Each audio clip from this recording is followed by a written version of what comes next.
Tiny soldiers on the table march in line. Painted shields and swords, they shine so fine. Dice roll like thunder, sealing fate. In this battle of ours, let's not be late. Wargaming in miniature, no war too small. Battles on the tabletop, we'll conquer all. Heroes made of plastic, armies clash and roar.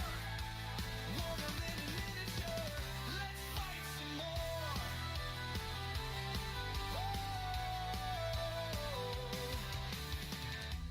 Kings and castles rise where soda can stood. Mountains made of books, it's a cardboard wood. Strategy of giants on a scale so flee. We topple empires with a cup of tea. Wargaming in miniature, no war too small. Battles on the tabletop, we'll conquer all. Heroes made of plastic, armies clash and roar. Wargaming in miniature, let's fight some more. Battlegrounds in living rooms, legends unfold in the chaos of dice. Our stories are told from the rookies of war to generals wise. The fate of tiny worlds lies in our eyes.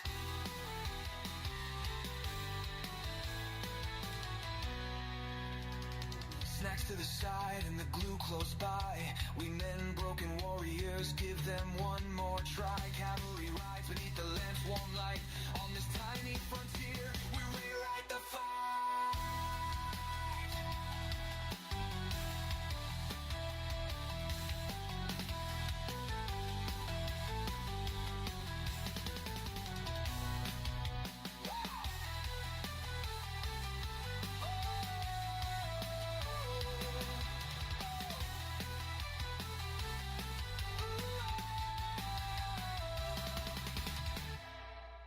Wargaming in miniature, no war too small. Battles on the tabletop, we'll conquer all. Heroes made of plastic, armies clash and roar. Wargaming in miniature, let's fight some more. Let's fight some more. Let's fight some more.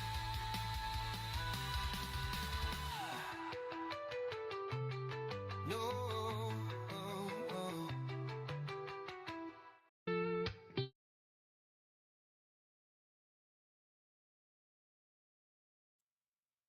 All right, there we go, guys. Hello again, everybody. Derek, and I am coming back at you with another Wargaming in Miniature video. In today's live stream, what we're going to do is I'm going to just chat with you guys, talk about whatever you want to talk about. But primarily, I want to finish these French battalions that I've got almost finished. They're close. There's going to be a lot of little details that I need to add.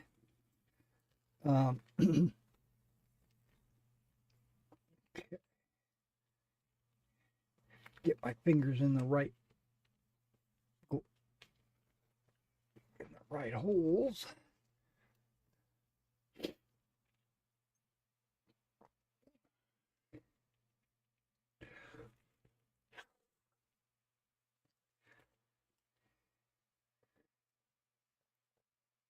As you might know, I've got Band-Aids on my fingers, and putting these gloves on does a couple of things. It protects the Band-Aids, but it also protects my fingers.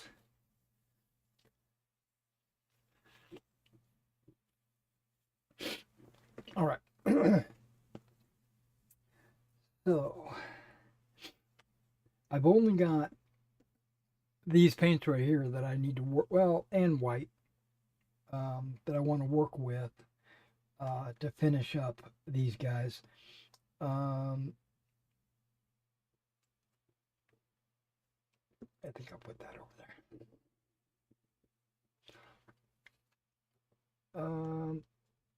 I've got to put this over there. I've got to put this over there. Yeah. Yeah. Okay, because that's straps.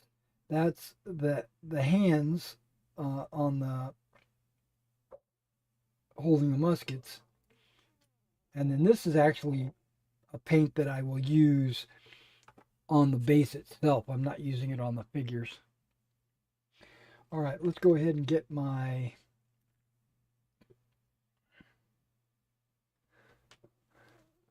what is that? Ditzel goggles on.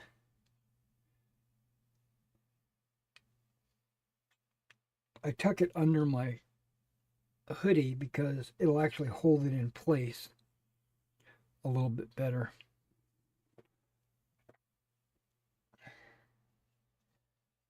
Okay, bear with me here.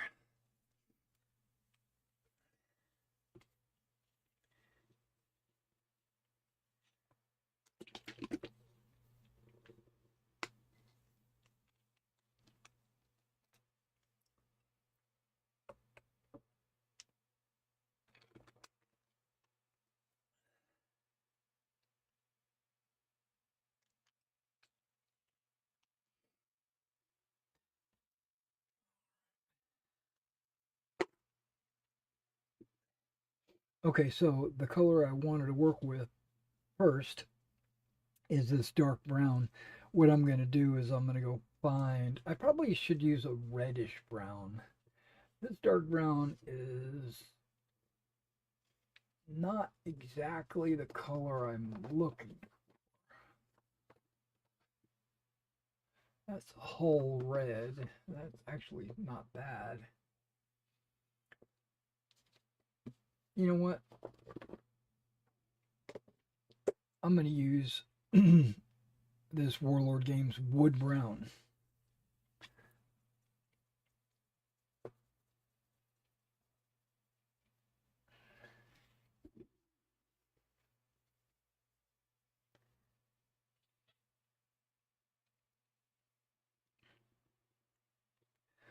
So I had a guy on eBay order um, some Dutch Belgian, Old Glory 15 millimeter Dutch Belgians, and some French Guard, and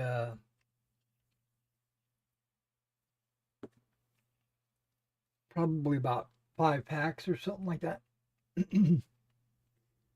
Various Dutch Belgians, and then old and not old, I guess it's young and middle guard. And he also ordered some flags.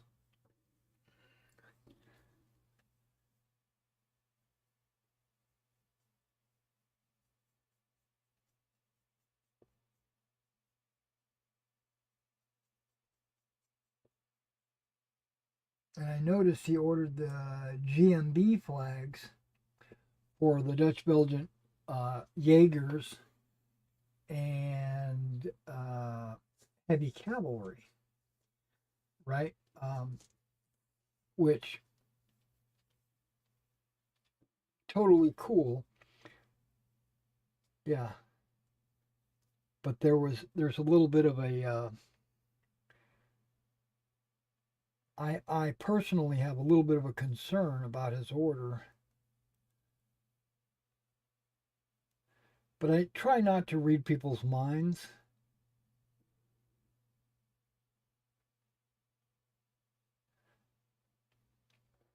And the concern I had was that those flags were 28 millimeter, not 15s. But then again, he didn't order any Belgian cavalry from me, so maybe he collects 28s and 15s.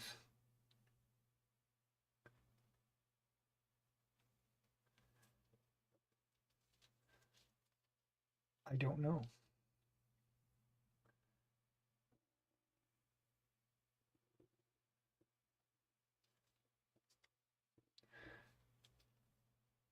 Okay, I'm not painting the muskets this color. I'm painting the bayonet sheath.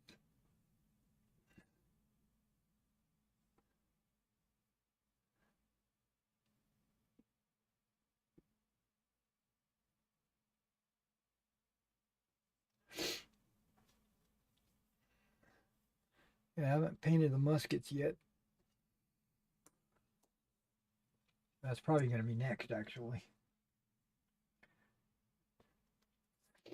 And not everybody has.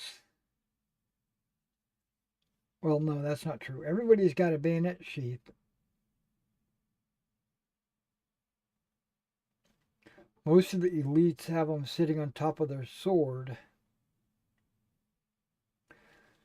What I was getting ready to say is I was about to misspeak, but not all the elites have. Let me rephrase that.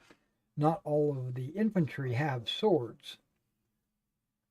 Only the elites have swords.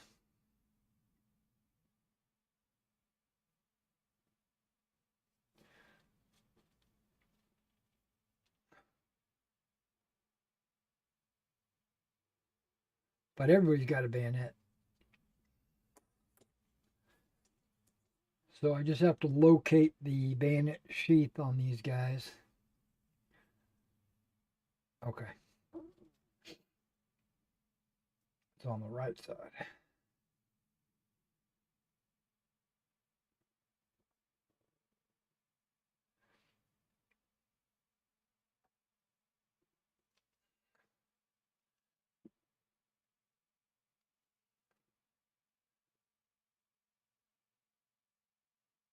I'm noticing my hands are shaking this morning or right now.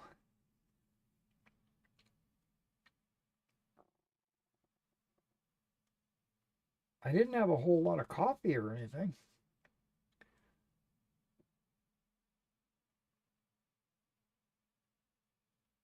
I was very tired when I woke up this morning.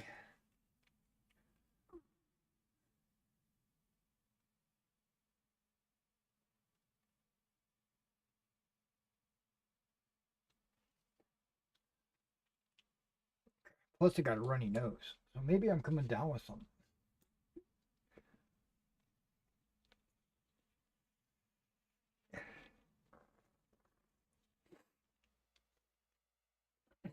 But I'm not. Temperature is like super cold, or was this morning anyway. It was like super cold this morning. Like right at freezing, like 30 degrees, something like that.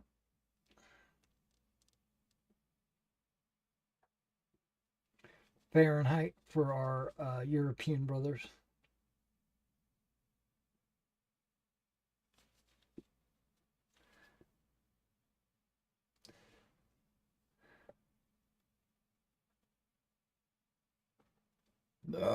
Excuse me.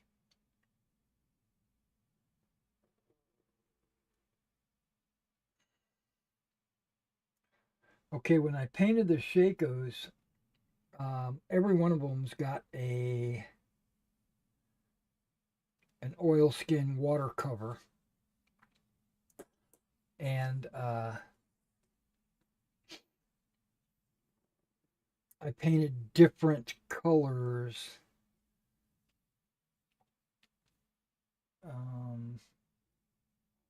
For different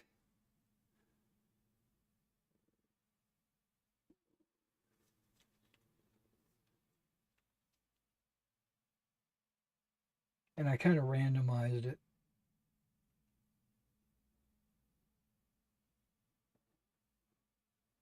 Okay, I'm also painting the drums. What do you call those things?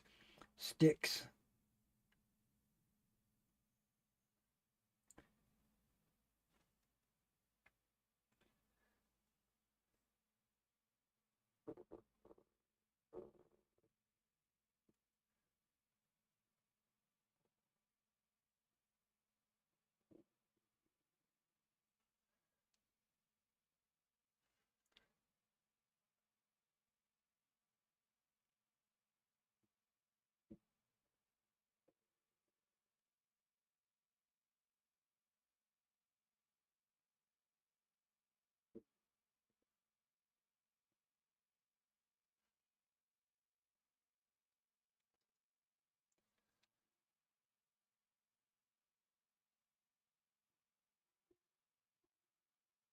And the flag guard's got these this brace of pistols.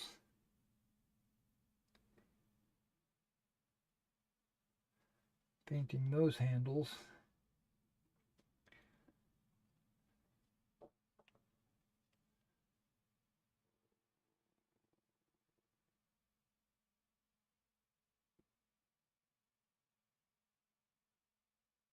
The microphone is fairly close to my stomach. I mean, it's like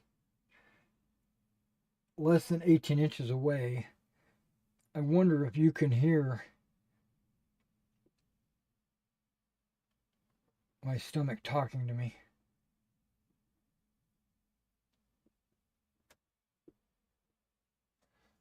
Now, one thing I didn't do, paint the drumsticks on this figure.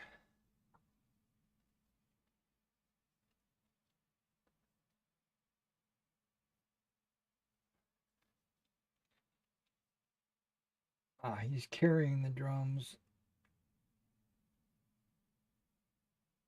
The drumsticks at his side.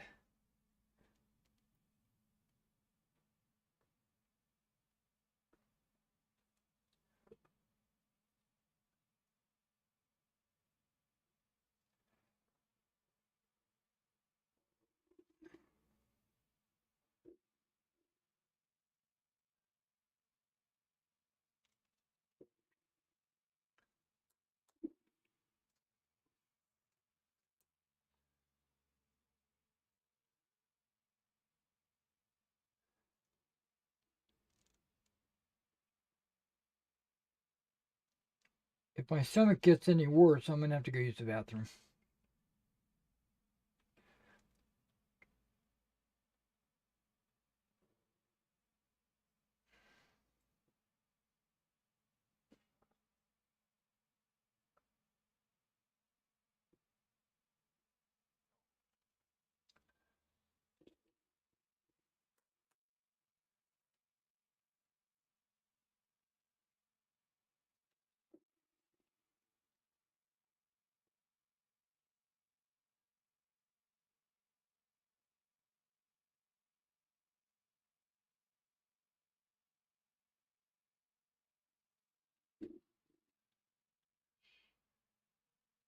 Yeah, this is such a small little detail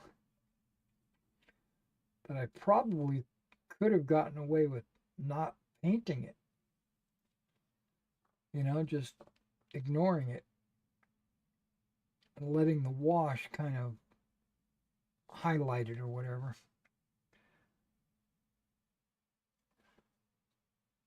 But since it's pretty, well, I don't know. If you're really looking at the figure, you can see it. And so I'm not going to just ignore it. I got to paint it. I feel obligated. Plus, these are my figures. And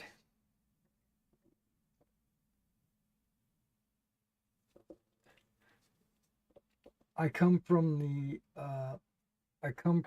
the house of Take your time. Paint it correctly. Don't rush.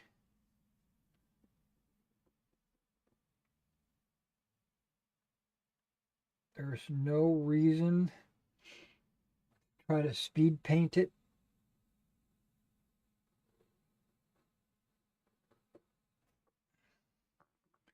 Do it right or don't do it at all.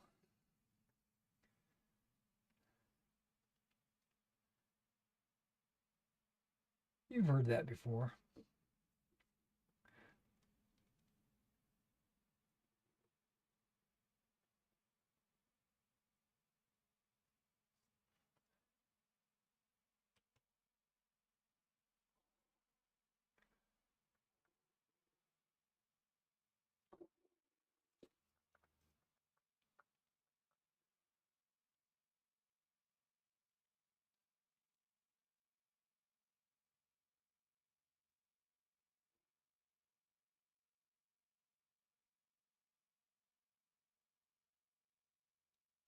So I got some new paint in. Oh, look at that. I only painted one side black.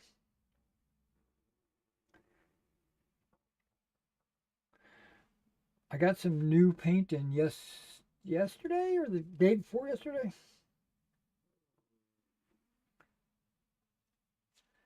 And every color that came in, I was like ecstatic. Like I was like, oh my God, I got this one in. I got this one in. Oh man, I got this one in. I was like so happy. Plus, it shipped like really fast.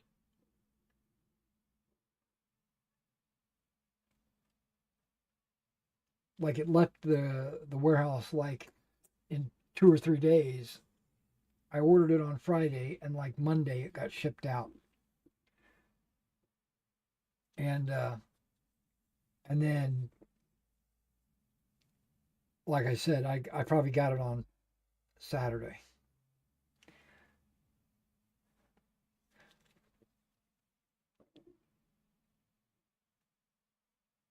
I wasn't sure if I was going to get it at all because of the government shutdown, you know.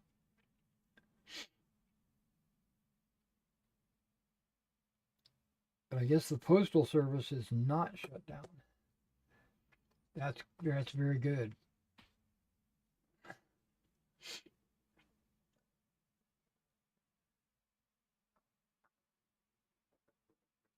And I'll show you a couple of the colors here in just a moment.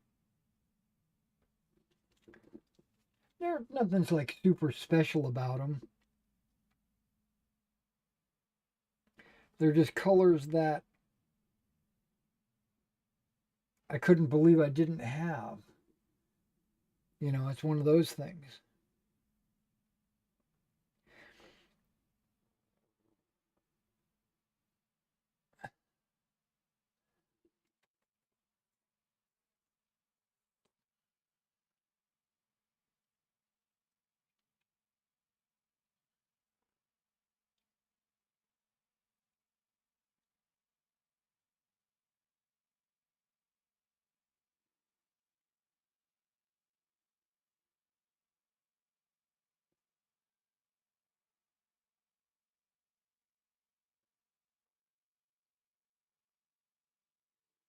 And I think these figures are part of the 6th division.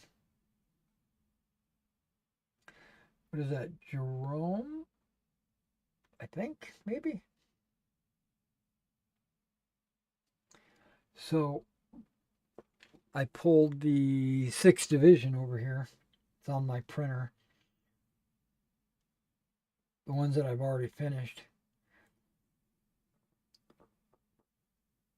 I was trying to see I was trying to compare a few things to make sure I was doing it right.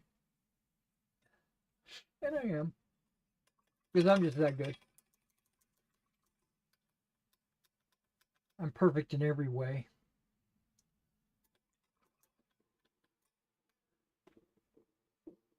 I'm even the most humble. There's no one as humble as me. Okay, we are going to do muskets next, just because I wanted to knock these out. So we're going to do new wood.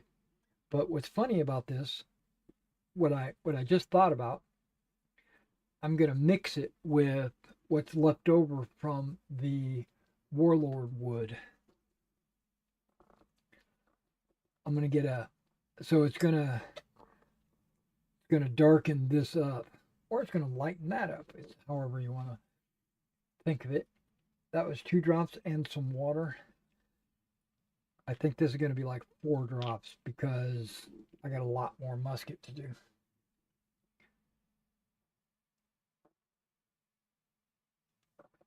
There we go. I might not have needed that much because of the brown that was already in the palette. Let's go ahead and mix this up.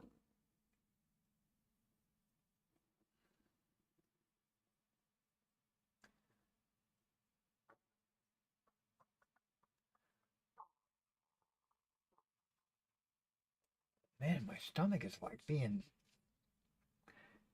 ridiculous.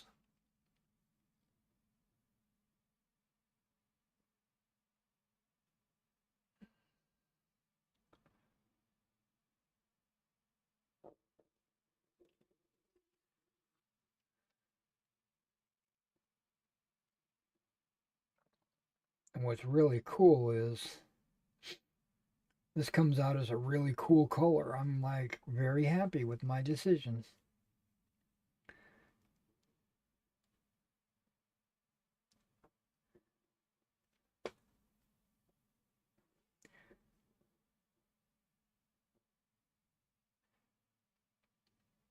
Now, luckily, I can just paint right over their hands and sling and everything else because I've held off on painting those until after I painted the muskets. See, I'd already planned that ahead of time.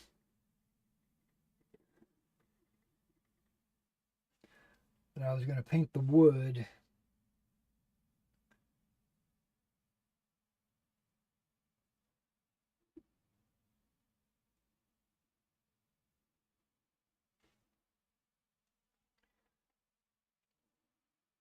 And I usually paint the barrel as well. Um,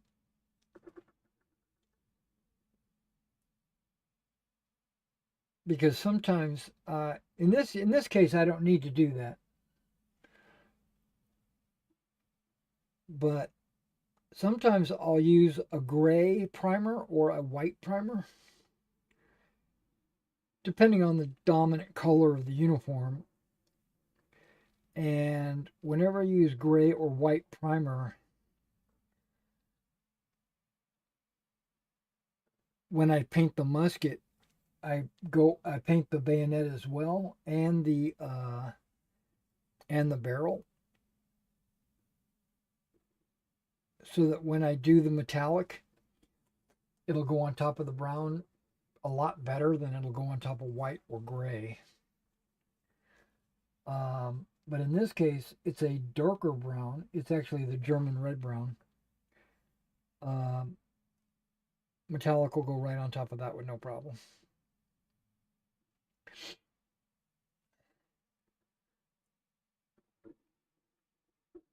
Some people will tell you to paint the metal parts black.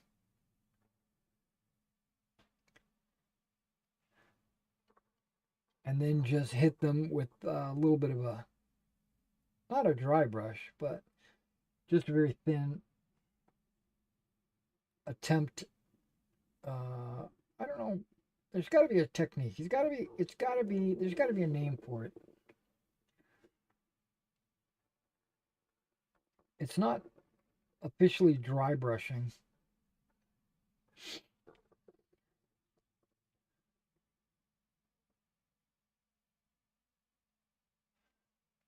but you're also not completely covering. You're kind of just dragging a wet brush across the area. And that actually does have a really good looking effect. But I have found it's better just to paint it all metallic.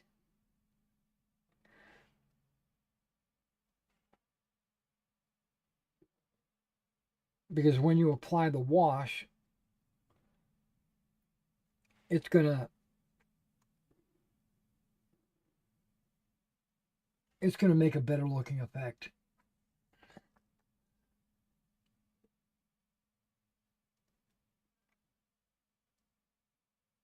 In my humble opinion, because remember, I'm the most humble.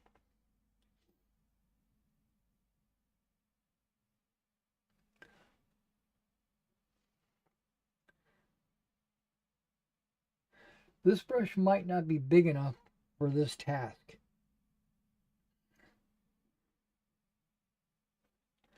But I am being really accurate with it.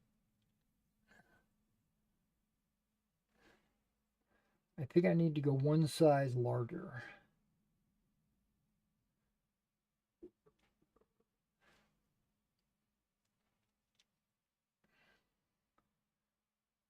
Maybe not.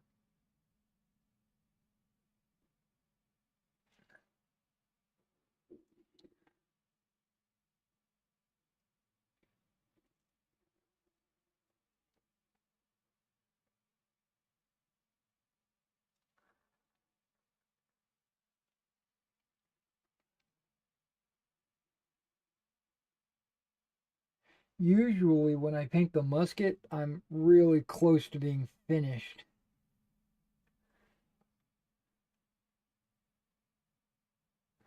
But in this case, I'm not that close. As you can see, I still have some paint left, some paint colors.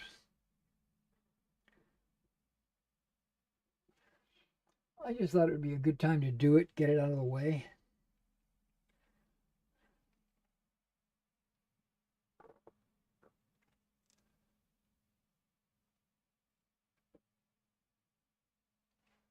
Yeah, I think I'm going to stay with this because there are some really tight spots.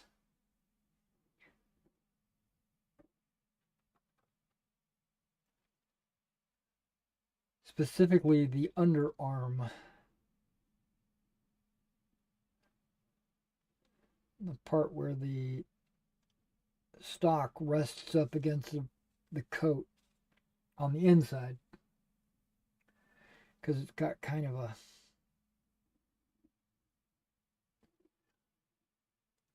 little baby bump there.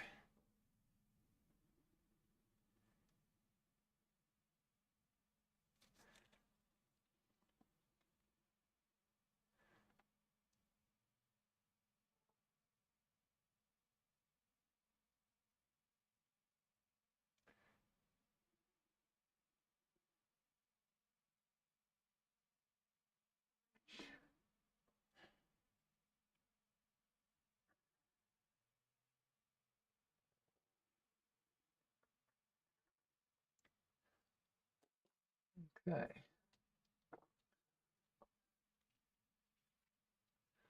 Yeah, this color looks really good.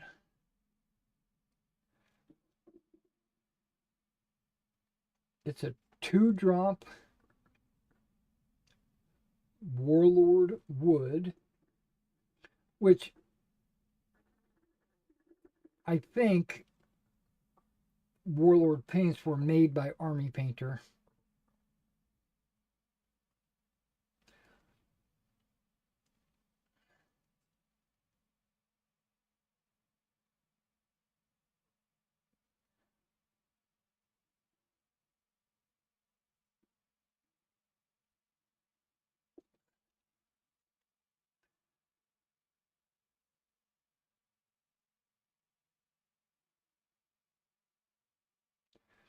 And that wood is just too red, right? It's like bark. Um, and ever since I have been painting 15 mil plastic soldier company, ever since I started painting with those models, they have their own little, well, and also if you were lucky enough to get their product back in the day when they used to have them in boxes.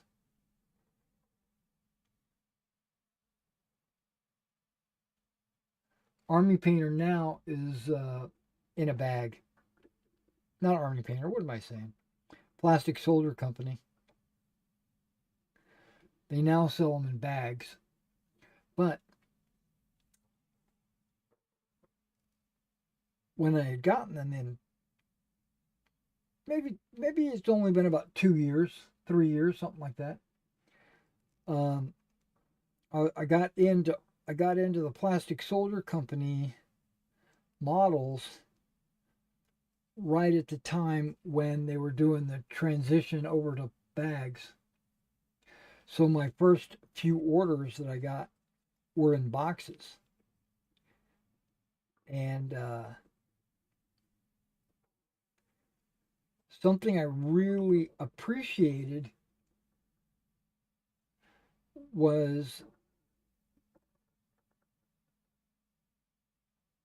they put the Vallejo paint colors on the box of the colors that would be used to paint those models. And I was like, oh, this is really helpful. You know, I won't necessarily have to pull this up on the internet or go through my Men at Arms books or whatever, my World War II army painting books, and I've got a lot of them. I got from battlefield books and stuff like that, and there's a lot of them. I got them way back before the internet.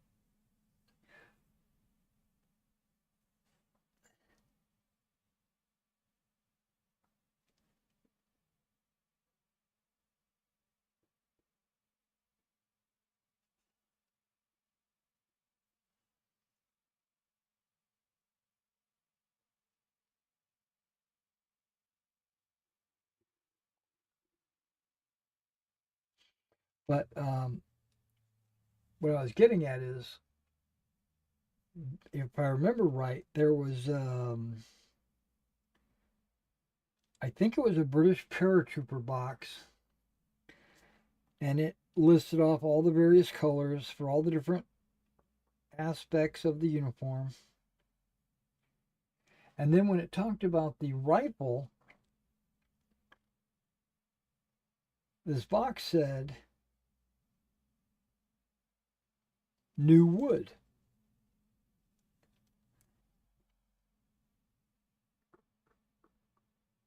No, it didn't. No, it didn't. No, it didn't. It said beige brown. And I was like, beige brown? Okay. Because I've always used like a darker brown.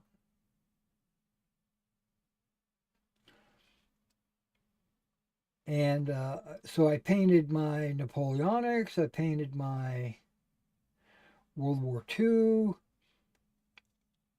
anything with a rifle or a musket or something like that, I painted it beige brown.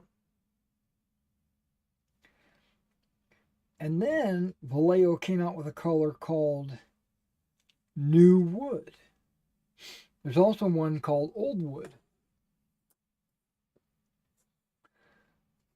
And I think I saw a guy on the internet painting his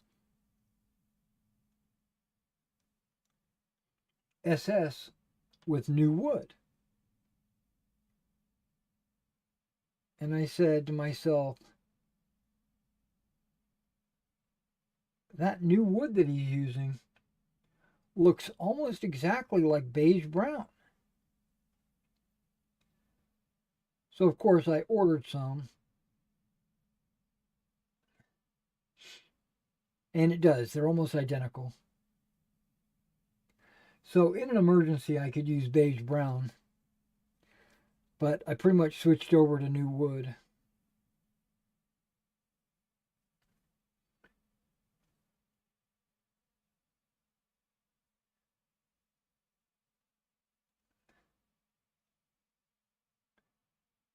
But this little color that I'm using right now is 2 parts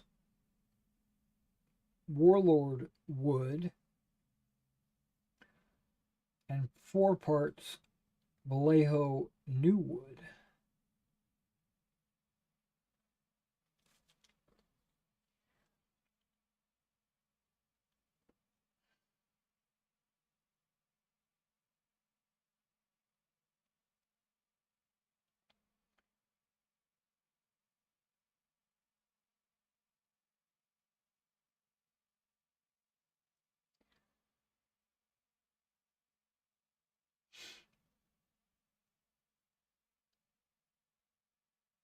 Now this is not hard at all.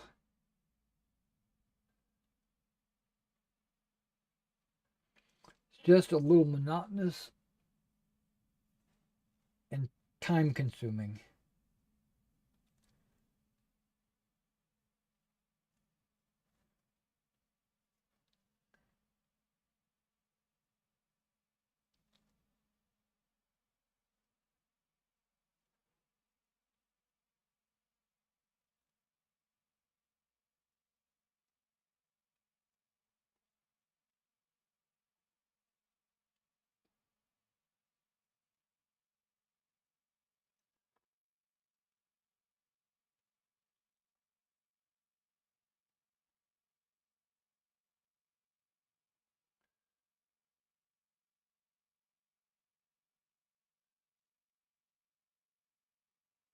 I did get in I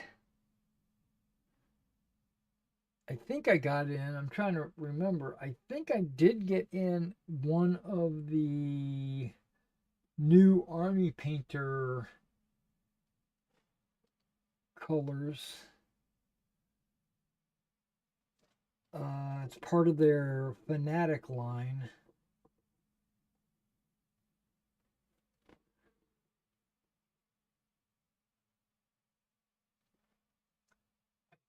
I think I remember doing that. I just don't remember which one it is. Which one it is.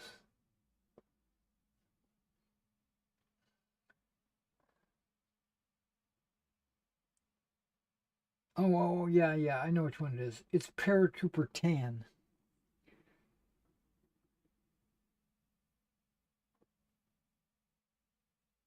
As you know, when I paint paratroopers,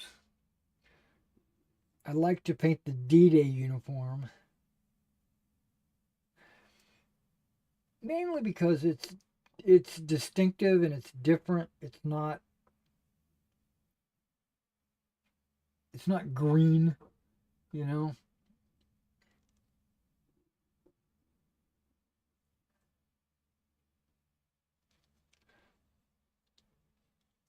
And then I saw that they had Paratrooper Tan, which I can be honest with you, I've struggled uh, finding the perfect uniform color. The latest color I've been using is Decomposed Flesh.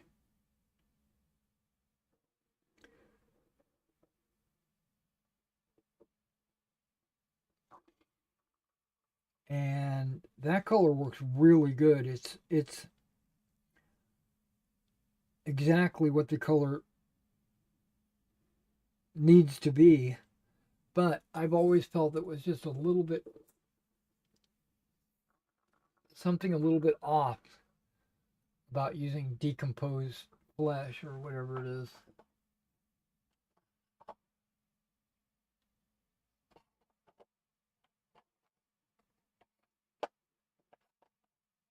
Yeah, decomposed flesh for my paratrooper uniform tan. But now I've got an Army Painter Fanatic color. I have no idea where I put it. I might have put it. Oh, here it is. It's a little bit darker. I don't know if it's. I don't know if it's better or not.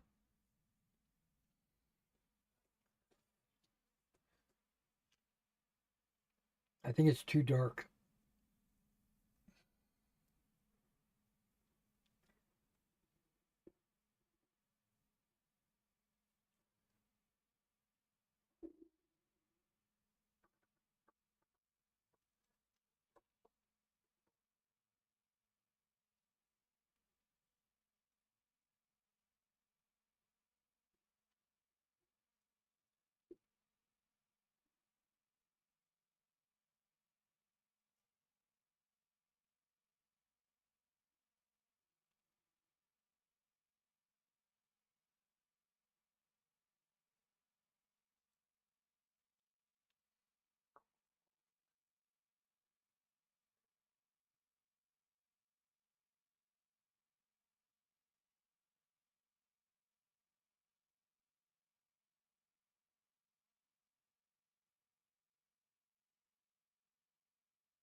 Stomach.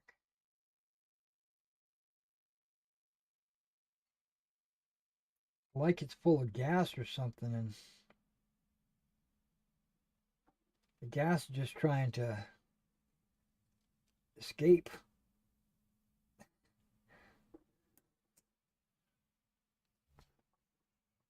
I might take one of my little ant heartburn and gas super fuel.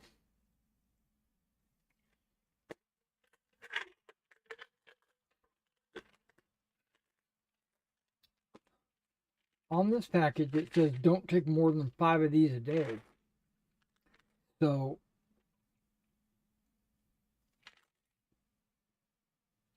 it tells me there's something.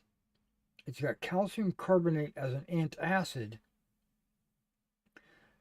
Smilithicone is an anti-gas.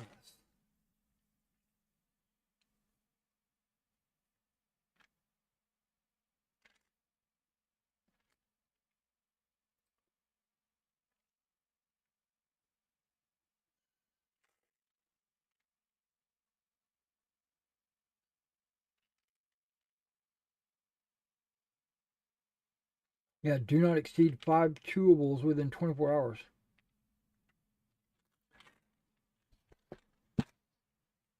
Which I thought would be weird because I don't know why I thought that was weird. I didn't really consider that medicine.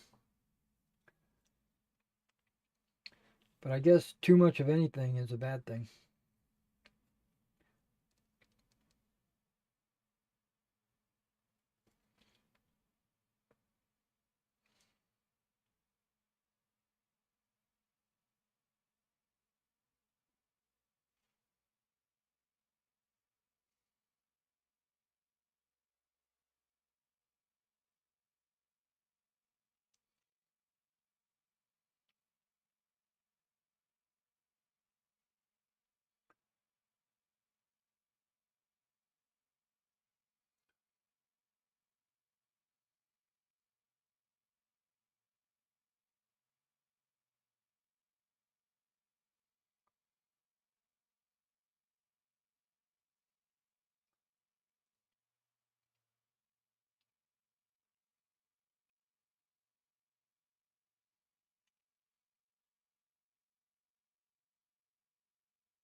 So I contacted Army Painter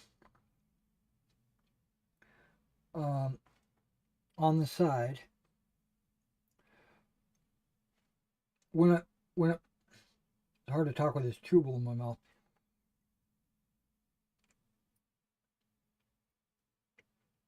When I learned about the Fanatic paints, I thought it would be a good opportunity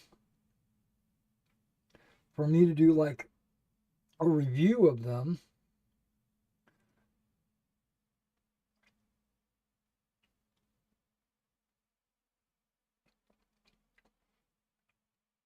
For, for a couple of reasons.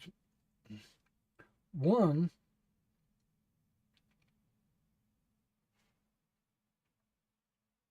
so that I could determine if I wanted to carry them in my store,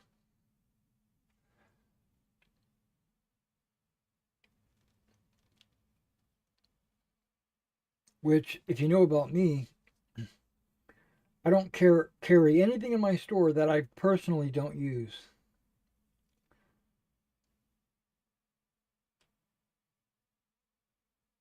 So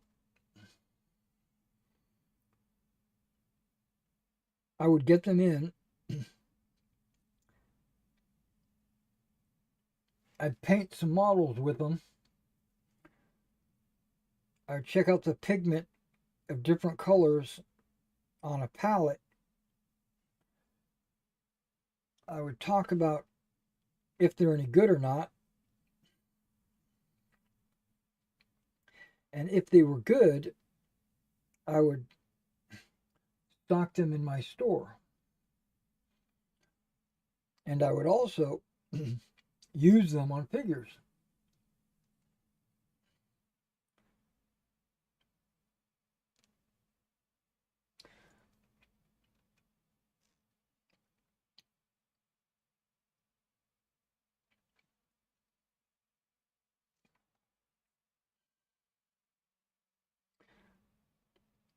So I contacted him saying,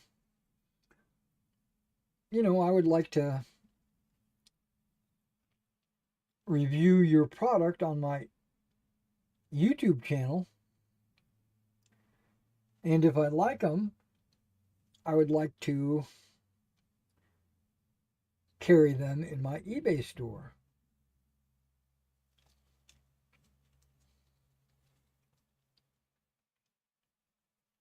Because I had seen that some other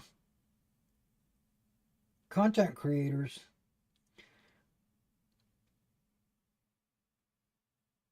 had received some free uh, starter boxes or something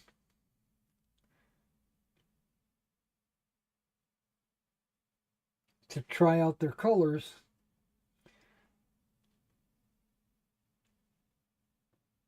And to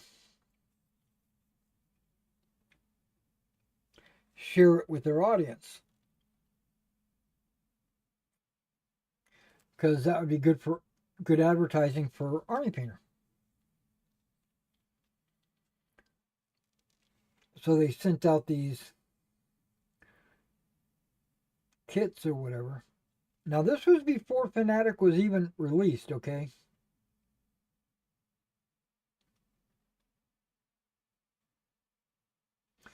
So I contacted him and said, "Hey, I'd be happy to do this. You send me a starter set or something, and or even one color, whatever you want to send me, and I will paint with it, and I will give my honest opinion." And they sent me an email back, which it's just lazy. This email was lazy. They sent me an email back saying, "Thank you for your interest. How many subscribers do you have?"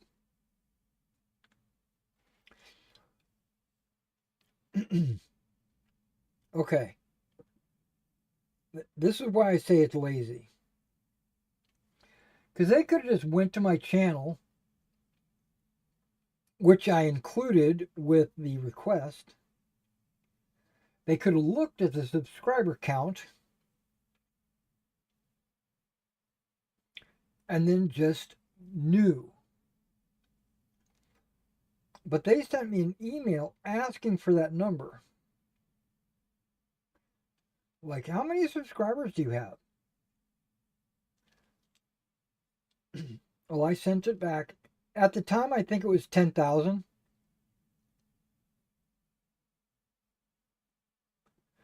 I think 10,000. This might be a problem, but I think 10,000 subscribers is pretty good. I mean, I'm not making $1 million off of it, you know. Hell, I'm technically not making anything really. I mean, I do make some money, but not enough to pay any of my bills.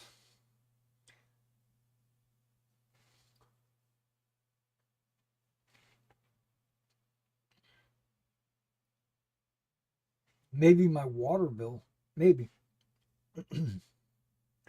But 10,000 I thought was pretty good. And I was happy. I said, you know, hey, I got 10,000. You know, and my my channel primarily focuses on miniature wargaming.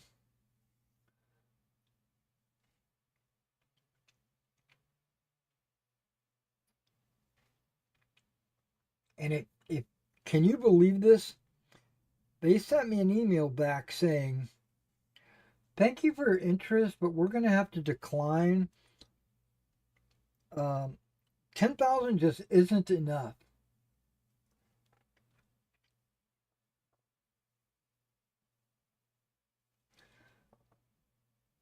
Wow. I guess they did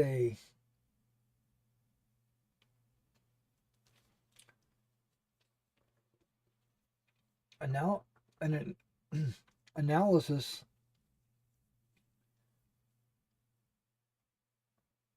on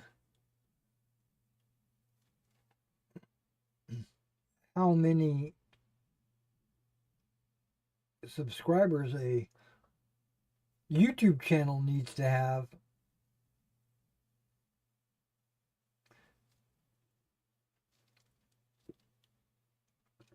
to invite them to be a partner.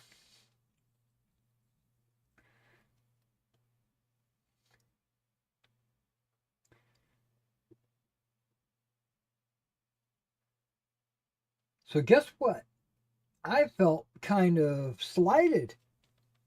I'm sure it wasn't meant that way. I'm sure it was a financial decision, and they didn't know me from Adam, so I didn't take it personally or anything, but I kind of did.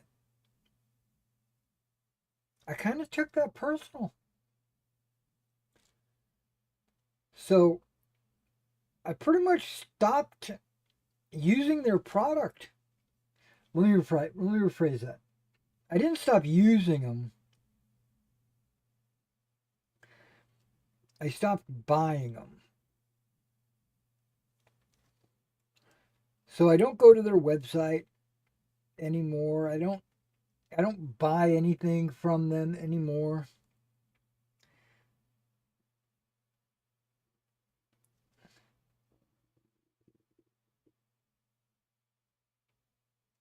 There is one thing that they make that I can't do without. There's only one thing that they make that I can't do without, and that's their washes. I find the Army Painter washes to be the best. And I have tried a lot of different washes specifically to try to get away from Army Painter. I've tried Vallejo washes. They're just not the right colors or consistency. It's just they're just not right. They work perfectly fine, but the color and the consistency just doesn't work. I've tried. It's not AK. Maybe it is AK. What is this? Maybe it's MIG.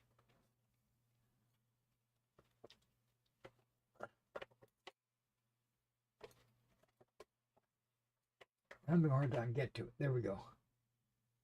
Yeah, there's a MIG wash.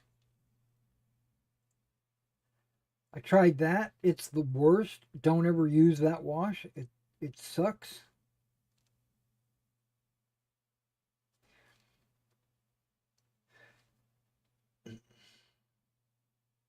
The reason why I say that is it never dries.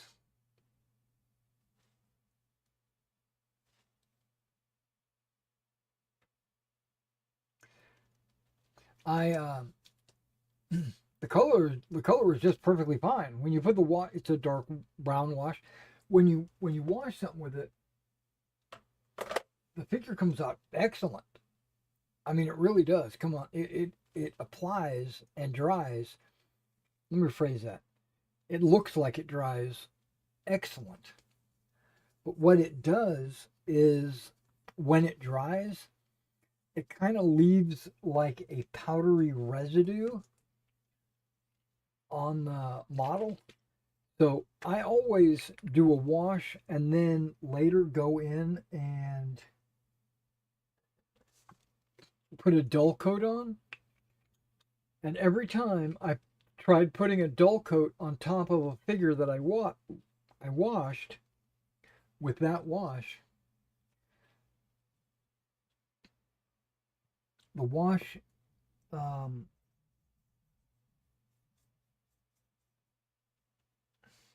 oh, there it is. It's like, where's that drop of water I just put in there? The wash reactivates.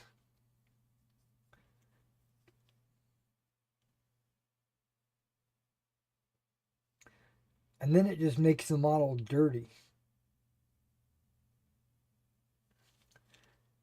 So you got a, yeah, I don't know. If I was using an airbrush varnish or something, that would probably be okay because I'm not hitting it with a brush stroke. Because the dull coat on a brush would cause that wash to kind of darken the dull coat. It wasn't a clear dull coat anymore. It was dirty. So I tried dabbing it on instead of brushing it on. That helped, but the brush still kept getting that wash in the bristles. And even though you're dabbing, you're still getting it all over the place. So I'm never going to use that MIG wash anymore. Now AK, I don't think I've used any AK washes. Um, and I haven't used all of my Vallejo washes. The Vallejo washes are good. They're just usually the wrong color.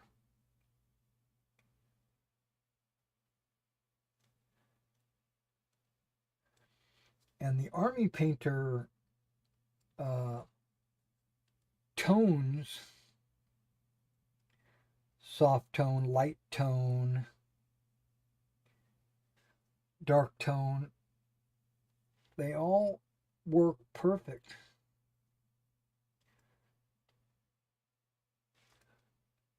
Now with any wash, any brand, I always add a flow enhancer. I had started using like the Army Painter wash mixing medium. It it didn't do what I wanted it to do, so I stopped using it. Um, I used water for a while. Water works pretty good to thin out your wash, but the flow additive from Liquitex, oh man,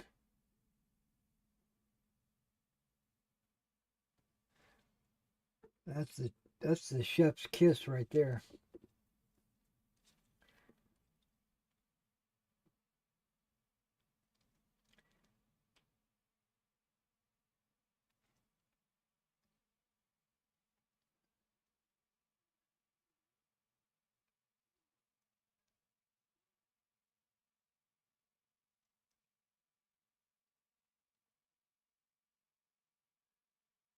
So maybe I should order some AK washes.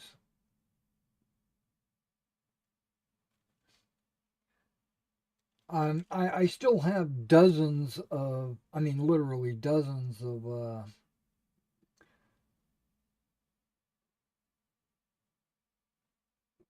Army Painter washes because I used to order them from Warlord Games.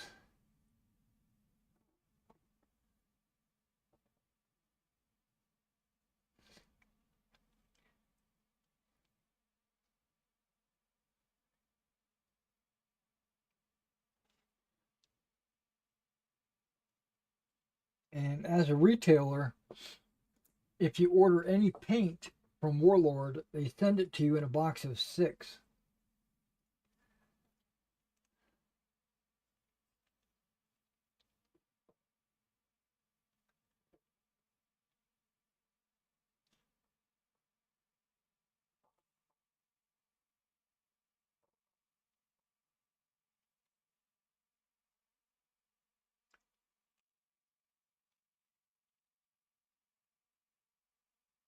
And knowing I was going to use a lot of that washes,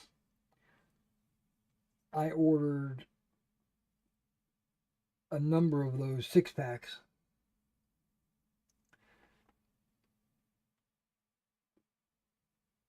I used to have paint racks like this on the wall with just wash in it. Um, so now I keep 2 of each in my spinner, and all the other ones I put them in a tub. They don't need to be in a paint rack. I'm not going to it every day.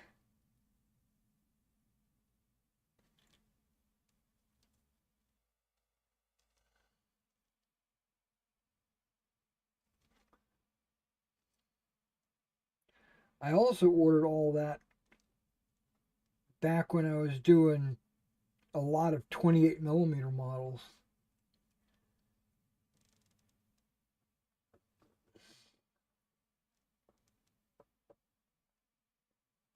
I was doing a bunch of Napoleonics in 28 millimeter.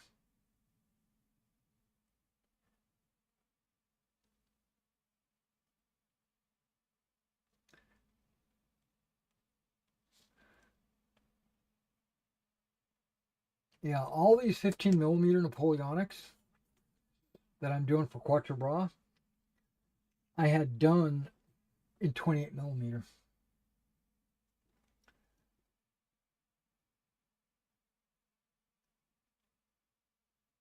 That's actually not true.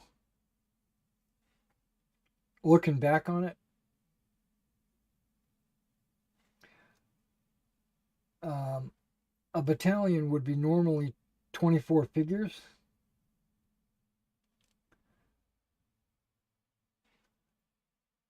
and I would paint my battalions with 24 figures.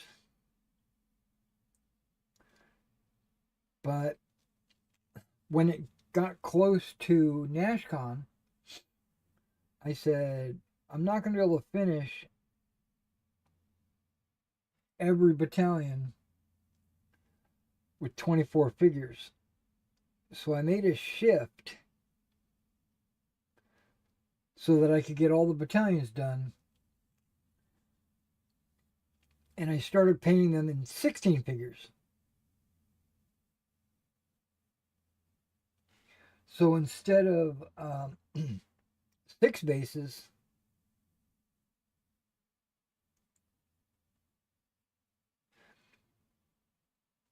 I did 4 bases.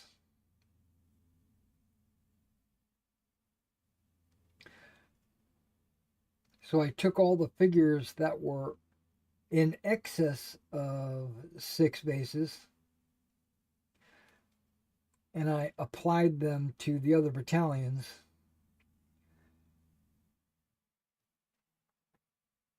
And then lo and behold, after a few command stands were painted and maybe some units were painted, I had every unit ready to go for Quatra, but it was kind of in a smaller battalion size. It was 16 instead of 24. Still, it was very impressive.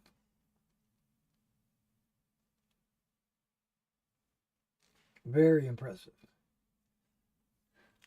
The most impressive.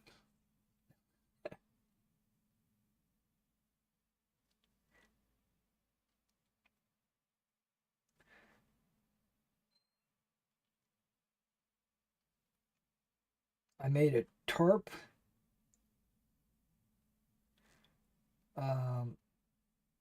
terrain mat. I made all the hills out of foam that would be placed under the tarp.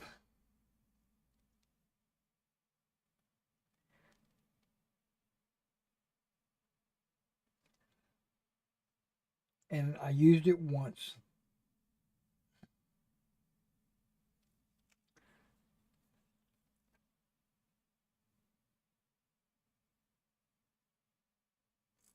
It's still out in the garage, but I don't think I can get all the flock off of the tarp.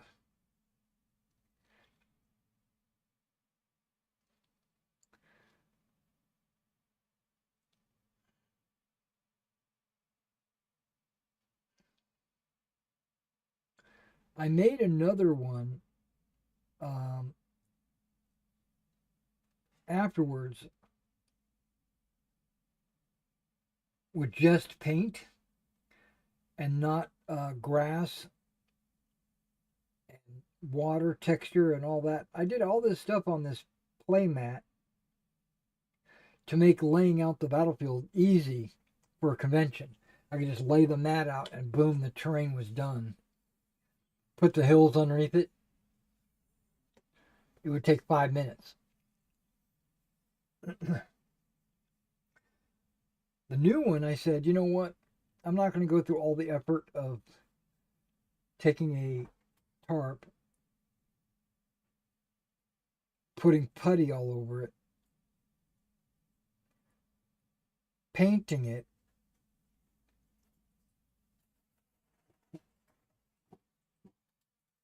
blocking grass all over it.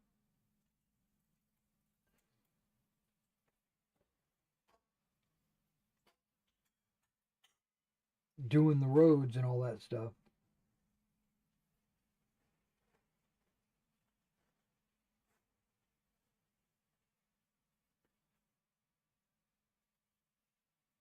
I said I could just paint it with the fields and the roads and the river, the woods and all that.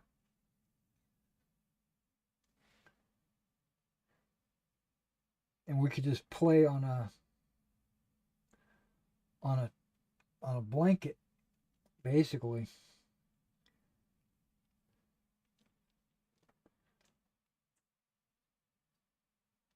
And then I put that into storage. And then one day,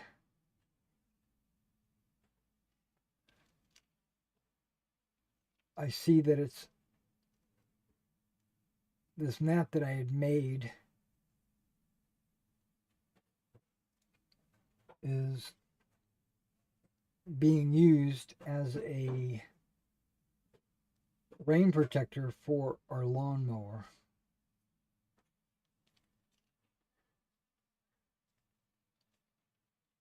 Just somehow, it just got used.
Okay, that antacid helped quite a bit with my stomach.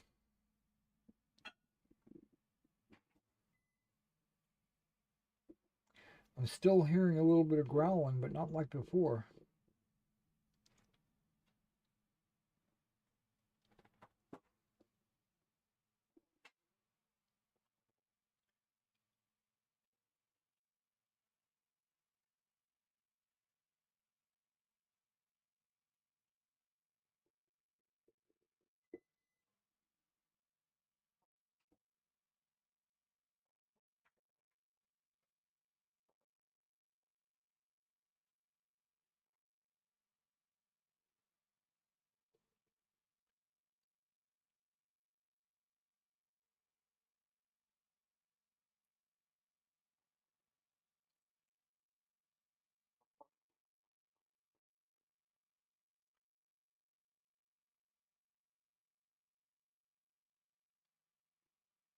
Now, I would have been upset about the tarp being used in such a manner, but not really, because I made it for 28 millimeter gaming, and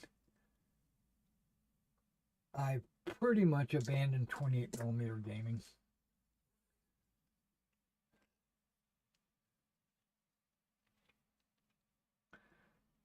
When it comes to Napoleonics.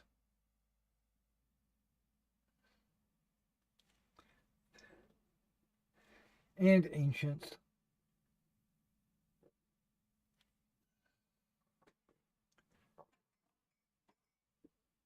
And American War of Independence.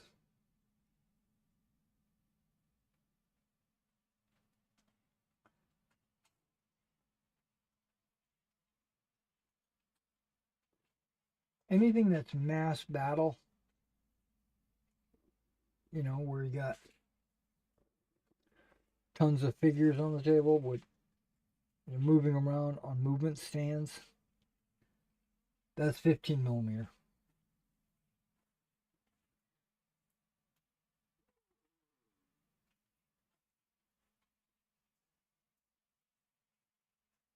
Man-to-man games like Bolt Action or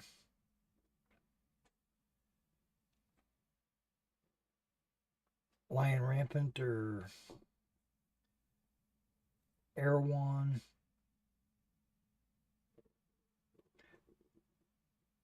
Or even Oathmark, really. I do that in 28.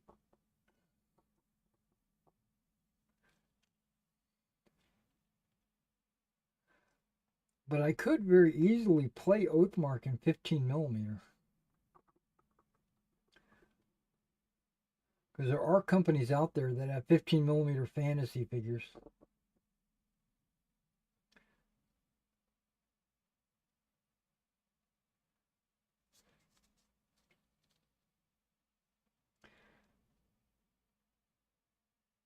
I'd love to put together a 15 millimeter skeleton army.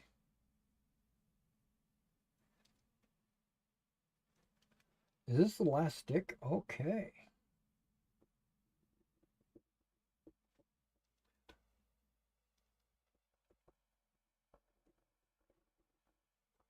Stomach's growling at me again.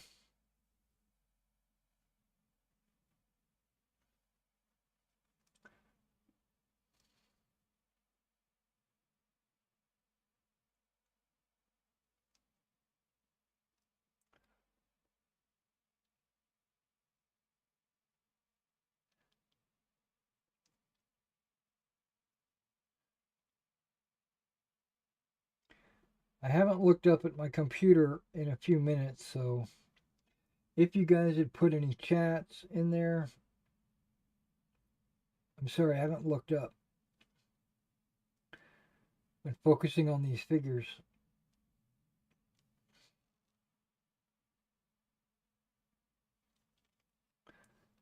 I'll get to them, if there are any, I'll get to them right after I finish these muskets here.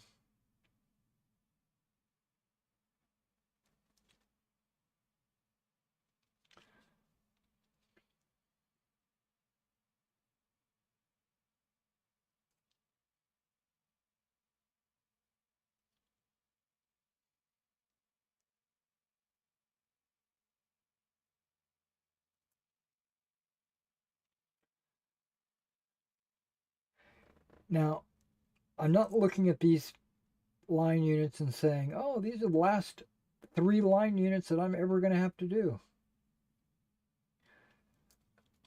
That's only partially true. For Quatra, yes.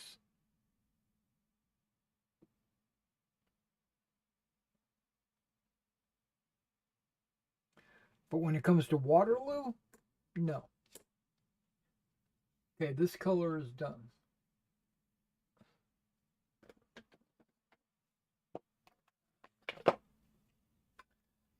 Okay.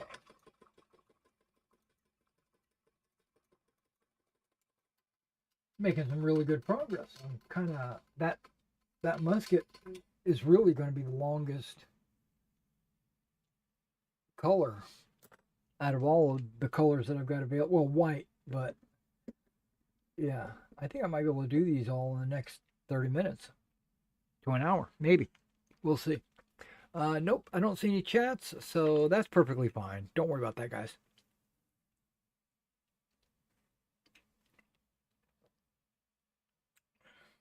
I picked up a case of Arnold Palmer's.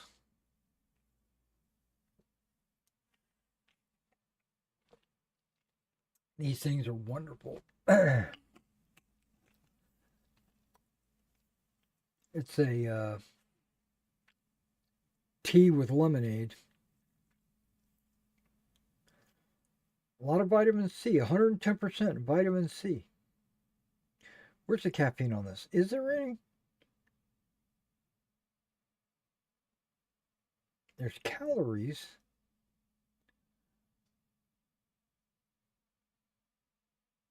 Why is it Arnold Palmer Light? Oh, okay. It's less calories. Golf achievements. All Arnold Palmer. Shake Well, which I don't think I did. Is caffeine not even listed anywhere? You would think with tea it would have some caffeine. Doesn't say. No caffeine. Doesn't say. Doesn't have it listed anywhere.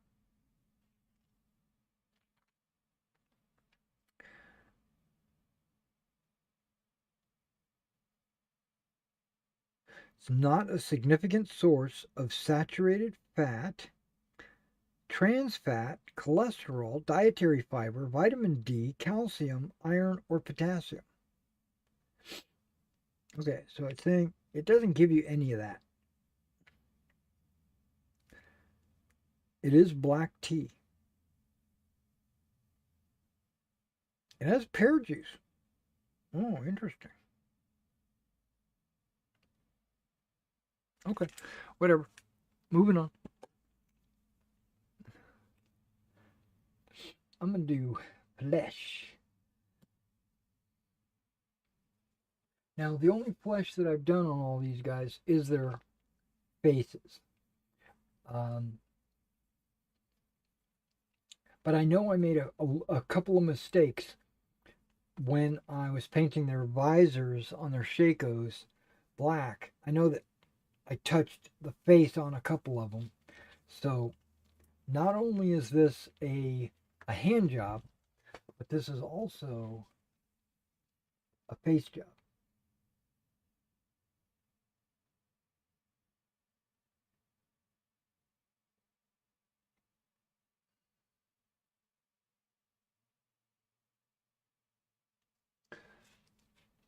Okay, we're going 4 drops of light flesh.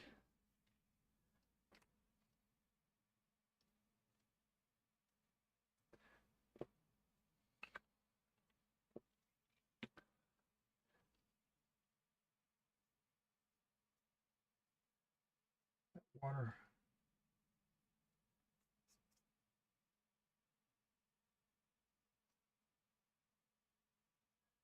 I don't think I put enough water in it, but that's okay. Um, okay, some colors that I got in. One of them, Mecha color, right there. This is a matte varnish. I've been using this uh,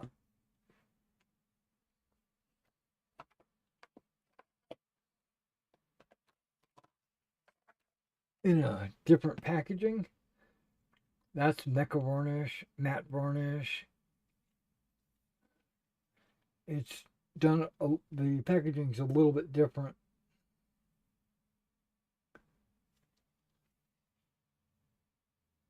But I don't use this exclusively.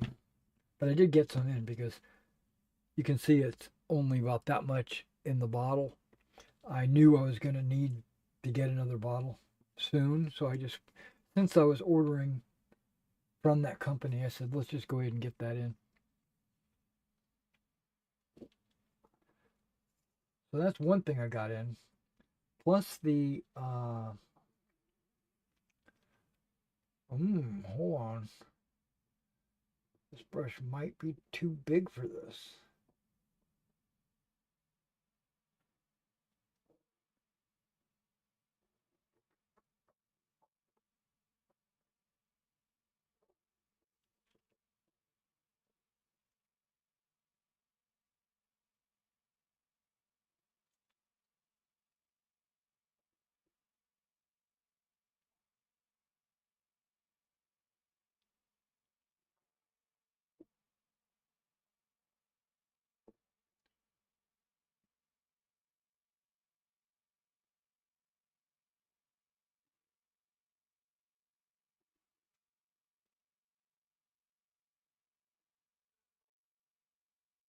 Okay, with just a little bit of control, I'll be okay. Hopefully.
Okay, double check the faces.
Many years ago, I used to do something called dipping.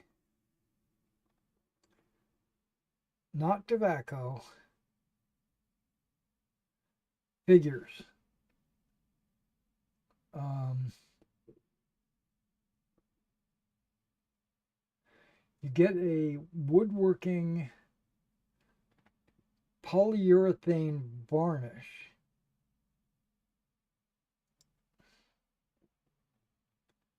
I think I might even still have a little pint of it. Um, you get it for like when you're doing household, like you're building a table or something. You might want to varnish it. Uh,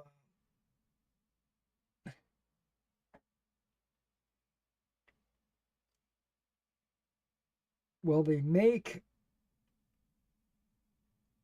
um, a stain and varnish combination.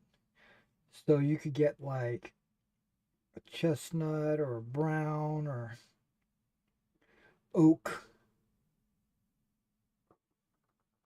These are colors. And you can now understand this is a polyurethane varnish.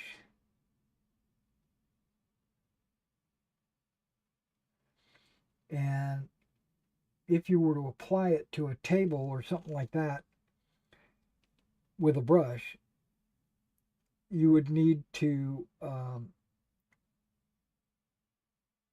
clean that brush with something like acetone or a thinner of some kind, right? Because it's oil based.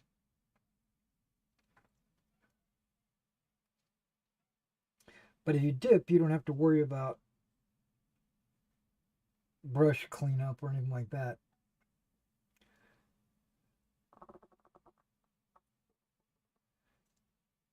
So what you do is you get a light brown polyurethane and stain mix. Then you take your figure and you submerge it in this dip. Maybe tie a string around the base so when you dip it, you can just pull it out. Or you can hold the end of your figure with tweezers or something, or whatever. I never did that. I never physically dipped it. I would take the polyurethane varnish stain and I personally would brush it on. Um, and I would clean my brushes with acetone.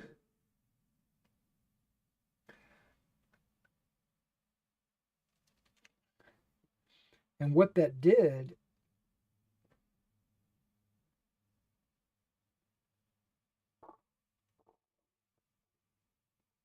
it sealed your figure with the varnish,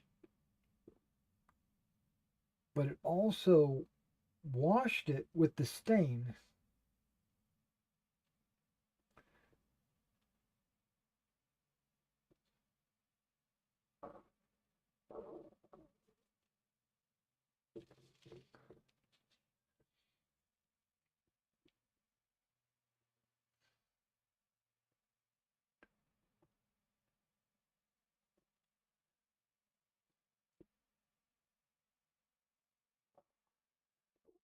But I found that doing it that way usually caused your figure to kind of be glossy. If you wanted a glossy figure, then that's perfectly fine.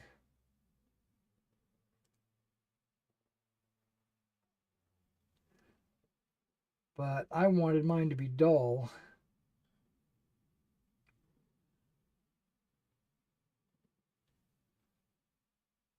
Or I should say flat.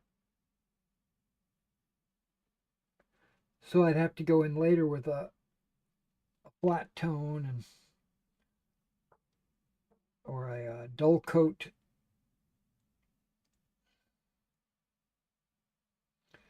I used a lot of Tester's dull coat because I could just spray it on my hundreds of miniatures that I did at a time.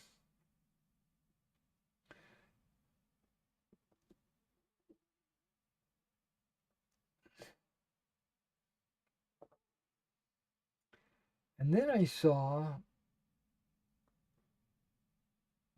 yeah, I was doing that way before Army Painter was in existence. You know, I've been doing that since before I even started using washes.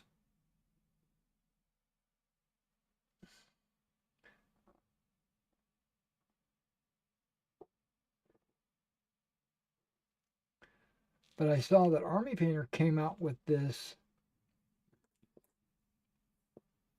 dip tone, and I was like, oh, somebody finally in the hobby industry is selling a product that is, you know, not woodworking.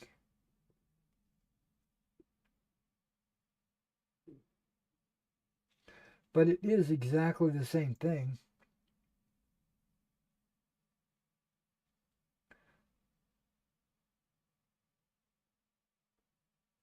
So I never really used the Army Painter dip.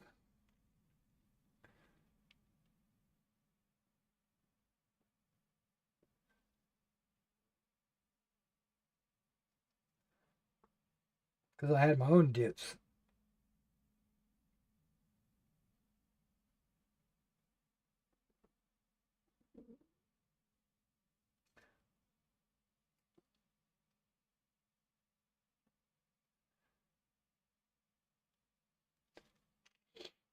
And then I started using washes.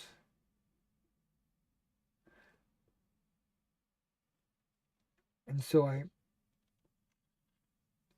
stopped dipping. Because dipping is, like I said, it's like a special cleanup. Plus, it stinks. And it takes forever to dry.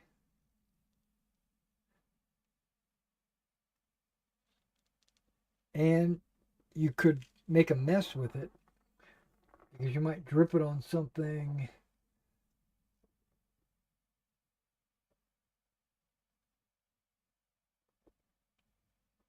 I'm specifically saying like you put it on the figure, but it will drip down the figure and then off of the figure onto whatever your figure is sitting on, like wax paper or whatever. But it wound up being more trouble than it was worth. Not when I discovered washes. Because once I discovered washes,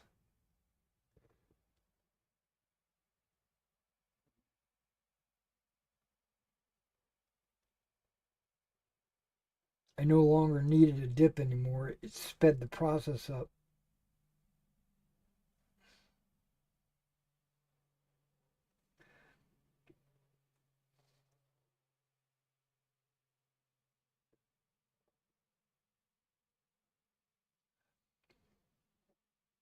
Yeah, when I finish this one stick, I'm going to go run into the bathroom.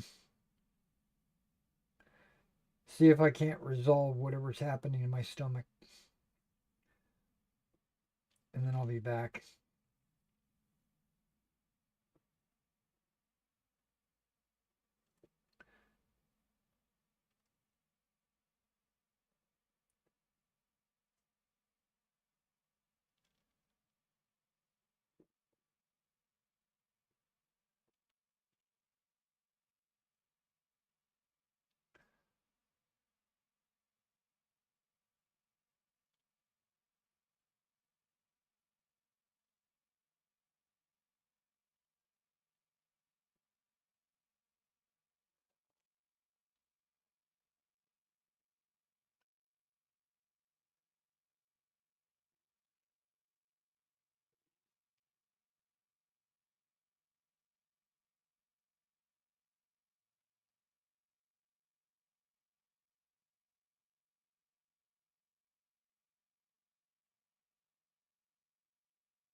All right, I'll be back in like 5 minutes. Give me a break.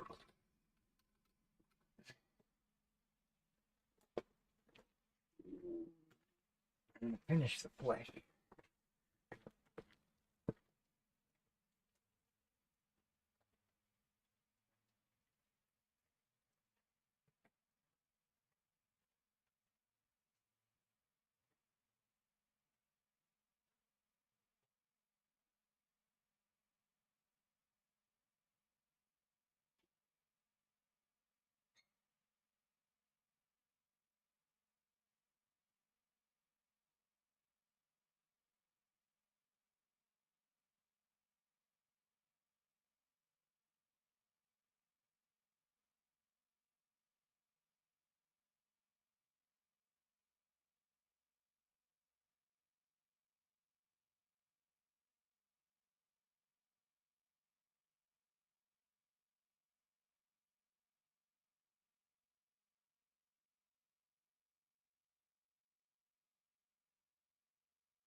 another one.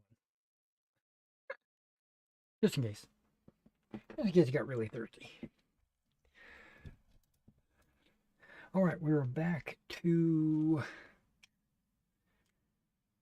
flesh.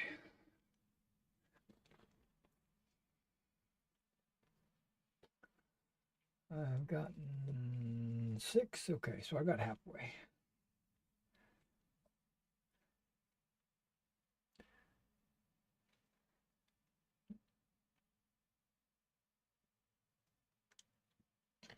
So I don't think I'm going to be able to finish all of these on camera today, because I'm going to eat lunch soon, and then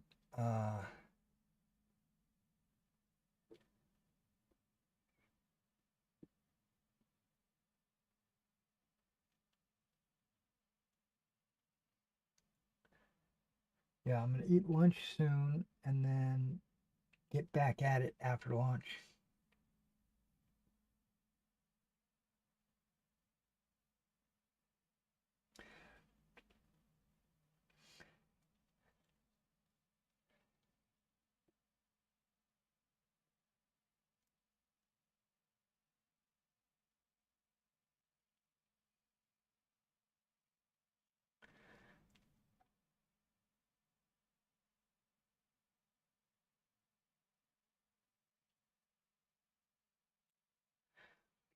I was thinking about, while I was away, I was thinking about an eBay customer that I had a couple weeks ago. I just want to share it with whoever's listening. It's not that big of a deal. Nobody's fault, nobody's problem or anything. It's just, I can't believe it happened. So, I've got these Warhammer Fantasy orcs, and I got them on sale on my eBay store. They're painted. They're in a unit of, I don't know, 10 or something like that. They're old. And when I say old, I mean they are classic. And that's partially how I priced them. I priced them as, out of print, you can't find this. I'm going to ask a premium for these guys. You're not going to get them for cheap. Now, I also did not put them on an auction. I put these guys on a buy it now, which means you see the price, you either like it or you don't. You either pay it or you don't. There's no outbidding anybody or anything like that. Right? And you get it immediately. So actually, I have like a 1-day shipping handling time, or whatever it's called.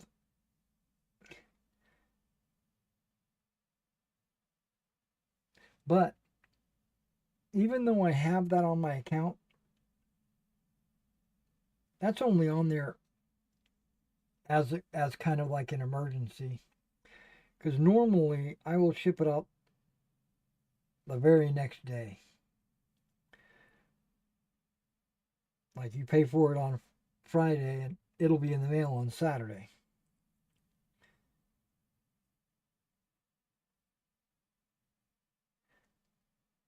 So this guy sends me a message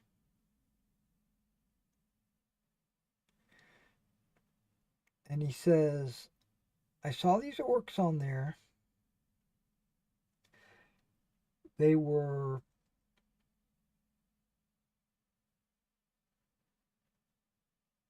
oh man, I'm trying to remember.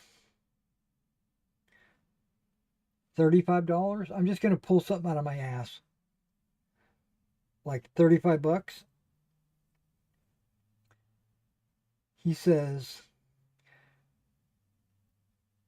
I'm willing to pay 35 bucks if you will waive the shipping.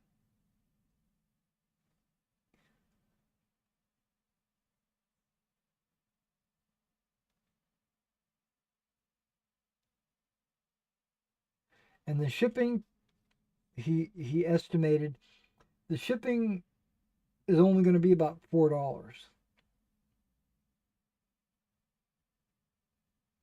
is what he said. So you're basically just, this, in my mind, I'm basically waiving $4 because I still have to pay for the shipping.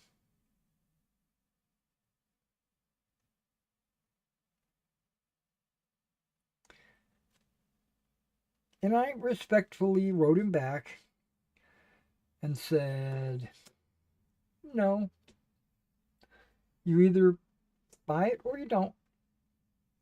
Um, just remember that all orders over $50 are free shipping.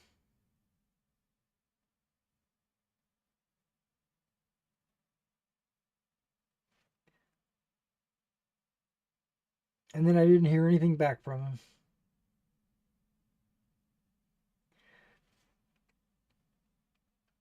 What bothered me about that transaction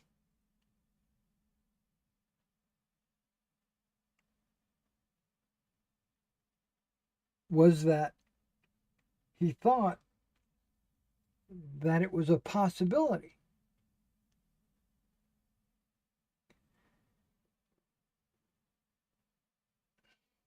Which tells me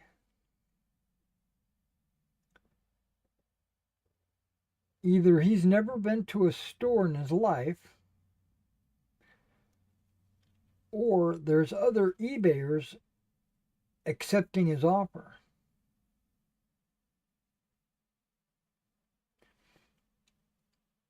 So I wanted to say, and I remember thinking of this, but not actually putting it in the reply. I wanted to say, and I remember this specifically. Have you ever been to Walmart? Have you ever thought about going up to the counter and saying, I'll buy this today if you lower the price by $4?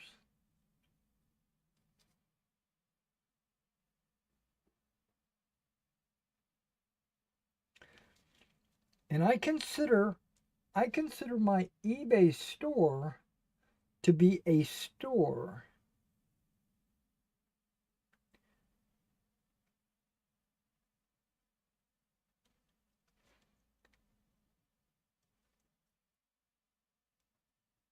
Not some gamer trying to sell off his collection.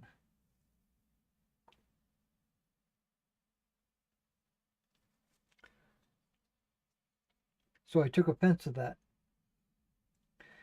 He immediately thought that I was the latter.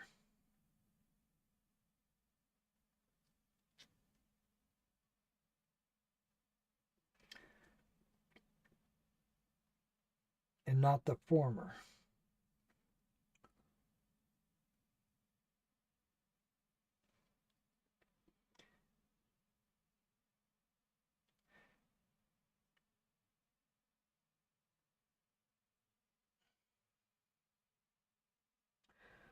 Now, someone might say,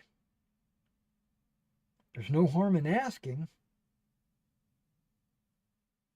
And that's true. Because what I might have said yes.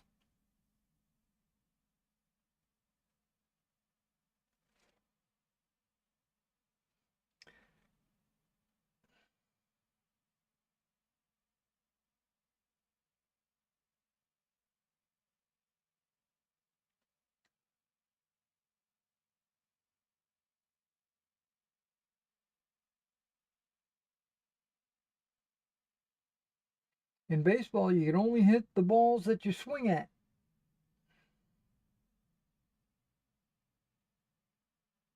Right? If you don't swing, you don't get it. You don't have a chance of hitting it.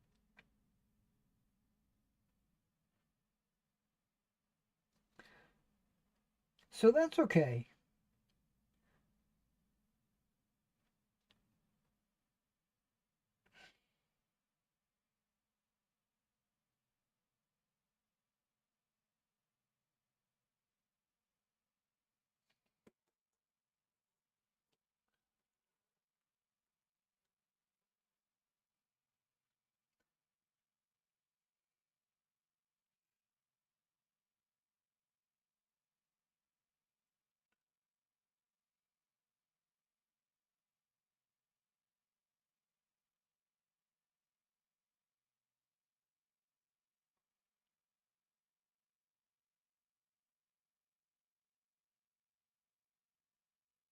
And did he come back and buy the orcs?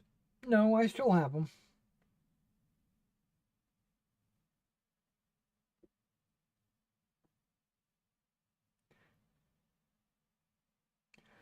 Might I lower the price by $4 in the future? Yeah, it's possible.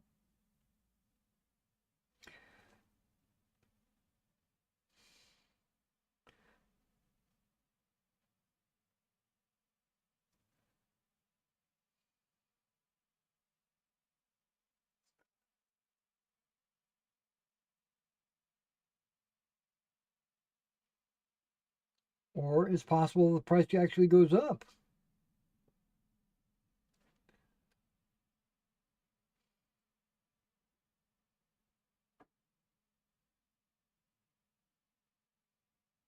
Because what I'll do is I'll look to see what,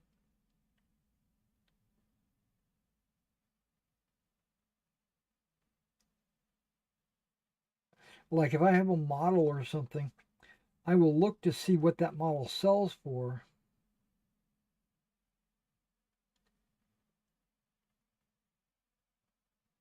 Even if I've had it on my shelf for 10 years, if that model or a version of that model sells for X, then that is what I'm going to base my prices on. If I want to go under or if I want to do the same or whatever.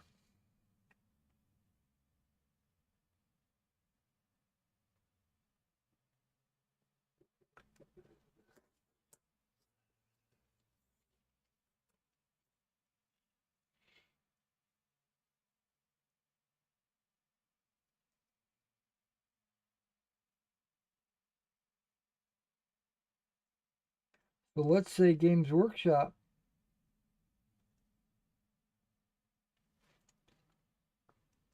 is selling their brand new orcs for $40, let's say. And so I said, okay, let me sell these guys for 35, a little bit lower.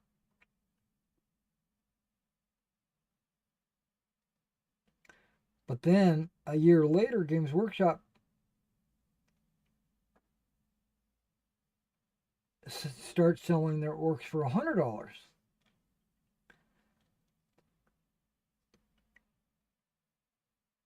I'm probably going to go, oh, damn. I better sell mine for at least 70.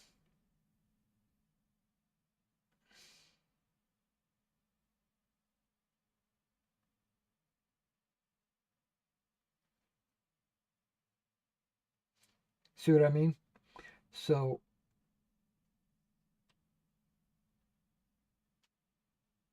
the price could technically go up.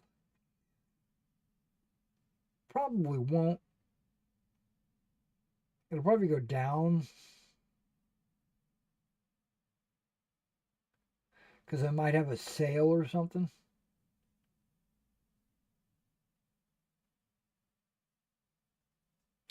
I think I had a Black Friday sale last year.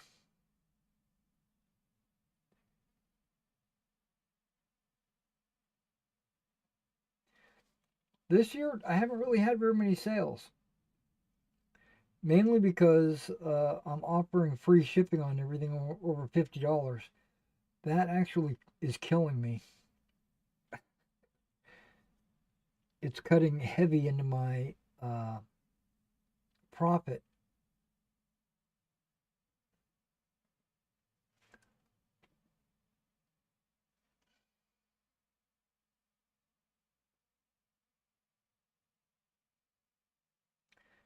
Because shipping for about depending on what the item is,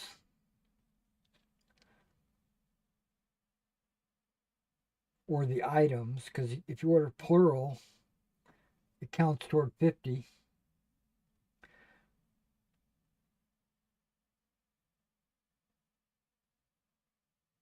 Like the guy today, he ordered those Old Glory Napoleonics packages. That package came out to over 2 pounds,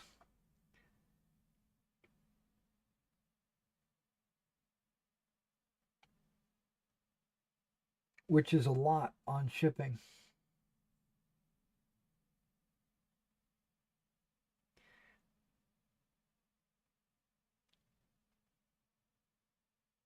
Let me just throw some numbers out at you.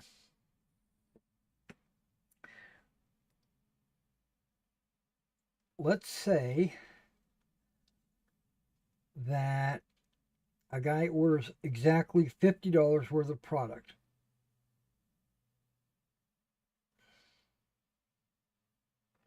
He's getting free shipping.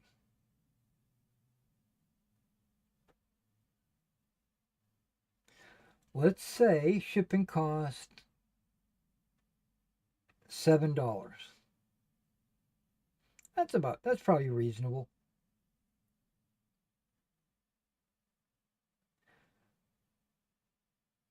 Plus the box, plus the tape, plus the packaging material.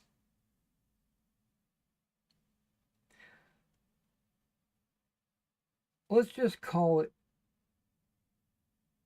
$8 in total.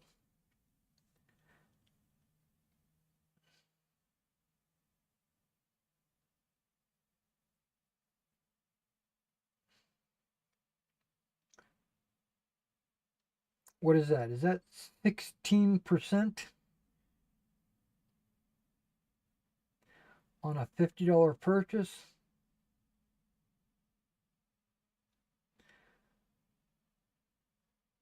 Let's not look at it like that. Let's look at it like this. It's $8. I just made $42. But I didn't make 42. Because eBay, I don't know if you knew this, they take approximately 20% of your order. So 20% of $50 is $10.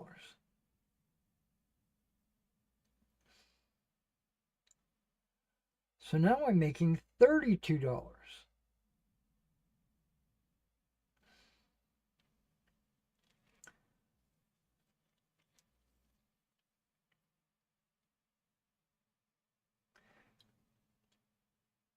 On a $50 product,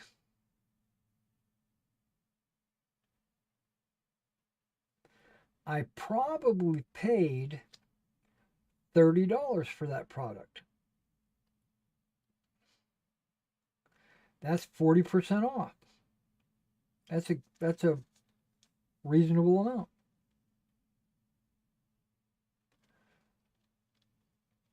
So that $50 sale with free shipping,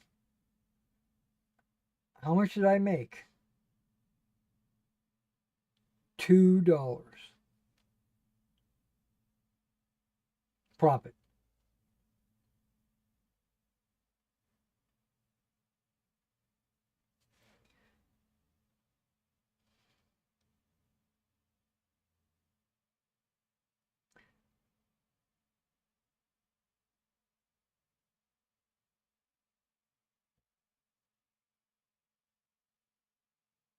Oh, my fingers were starting to slip. I was getting ready to say, oh, I'm about to paint the wrong thing.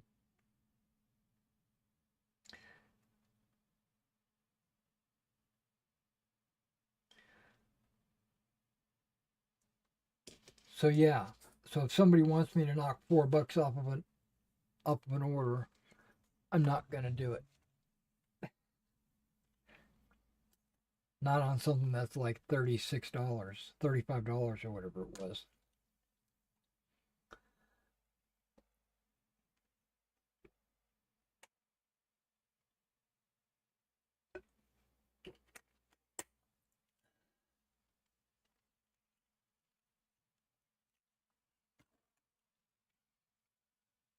Okay, last stick of flesh.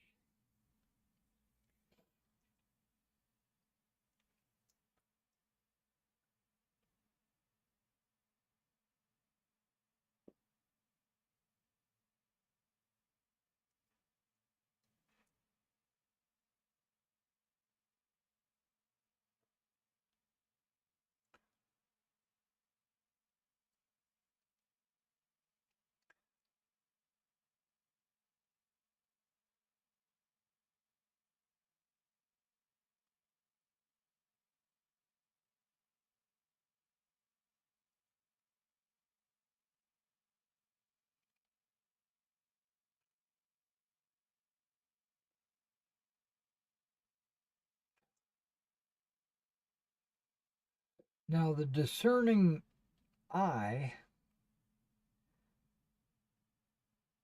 probably can't see this at that distance, but those first two battalions, their voltigeurs have yellow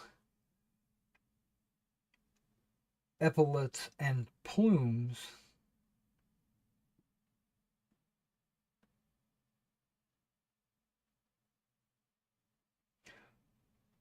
and their plumes have red tips on the top.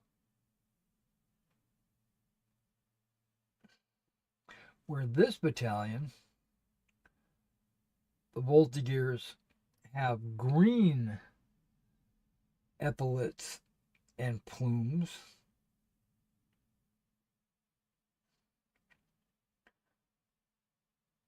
with a yellow tip on top. Yeah, so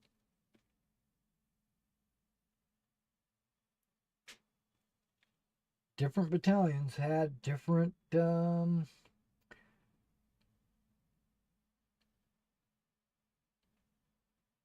color combination uniforms or whatever.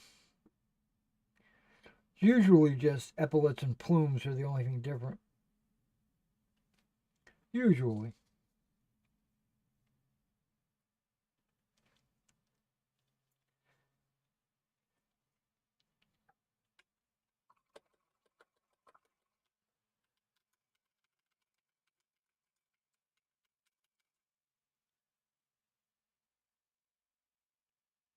Okay.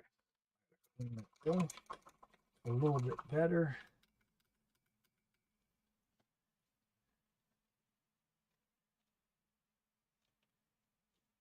Oh yeah. I did clean those brushes with the brush, the magic potion or whatever. I did do that.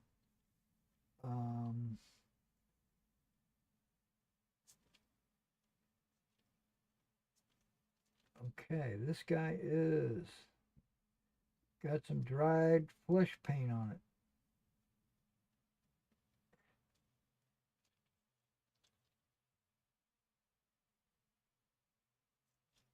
There we go.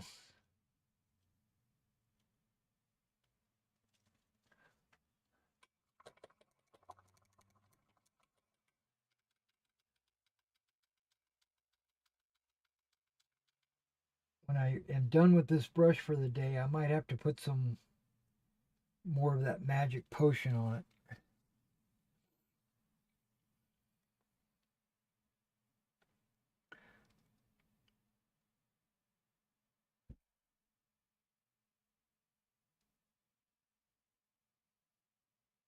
I thought about ordering some more magic, not magic potion, but the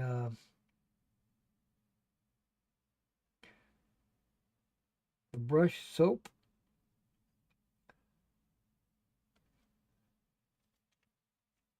I went to the site and I was like, I'm gonna order some of this.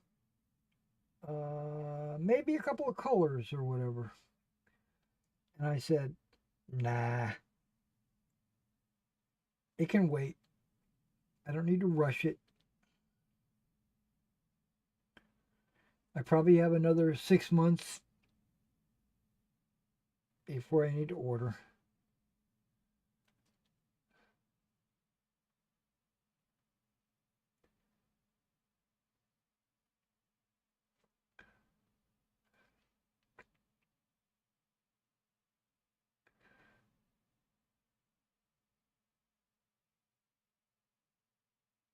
All right.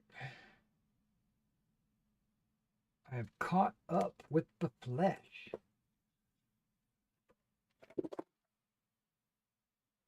Something fell. I'm going to have to go find out what that was.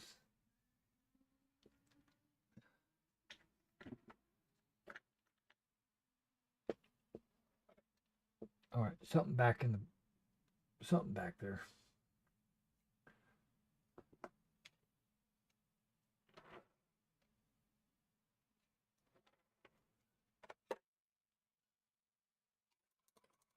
All right, so before I move on to the next color, we're going to take a break, and I'm going to go eat some lunch, and then come back and probably do metallics next. Yeah, I might clean this brush. It's doing okay, but I probably should clean it. I'm gonna let it soak for my lunch period.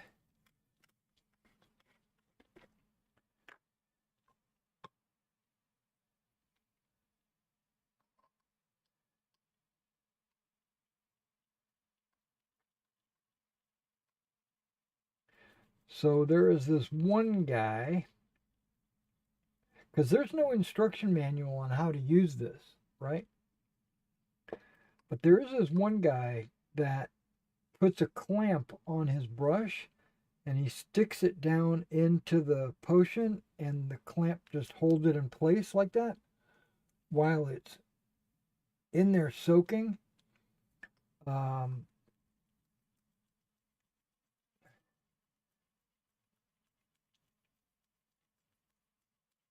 that's pretty cool.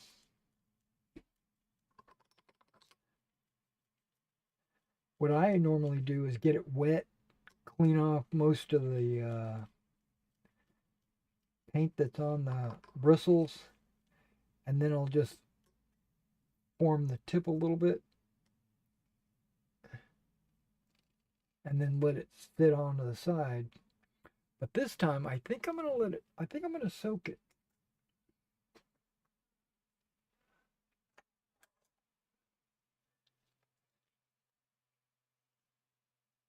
Got me a very small clamp.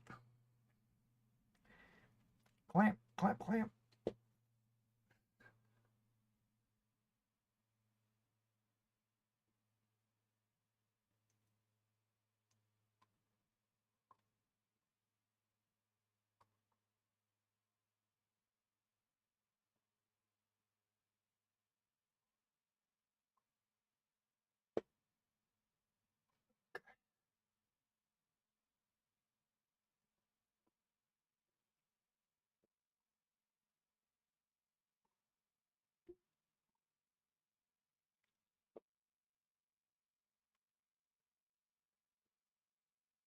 Put it over there out of the way so I don't bump it.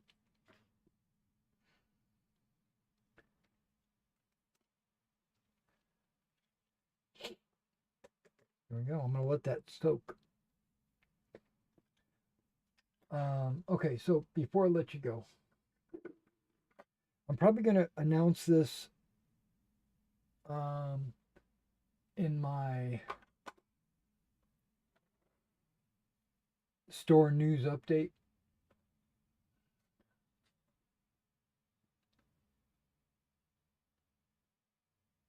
Okay, it's none of those. I got some scarlet red.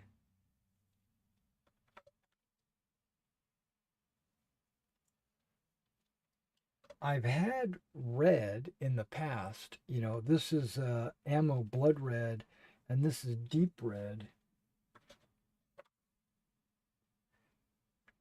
And I got the AK 3rd generation matte red. I don't know if you can see the colors. That scarlet's a lot lighter. Deep is like in between the two. I've got other reds, but those two I just got.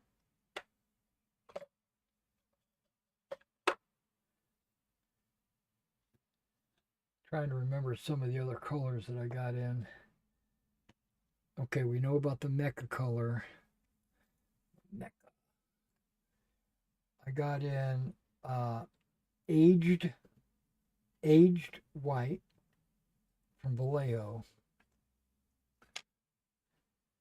as well as bone white, and they kind of look almost exactly the same.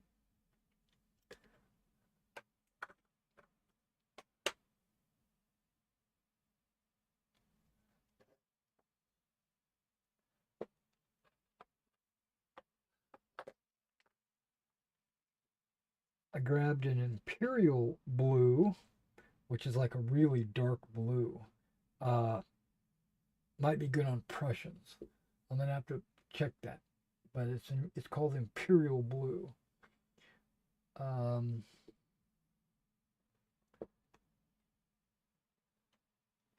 got an off white, which is very much white, but it's called off white.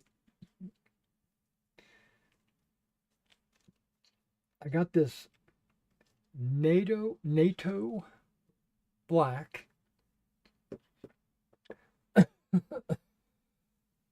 Black uniform, NATO black, and even this mecha color, pure black.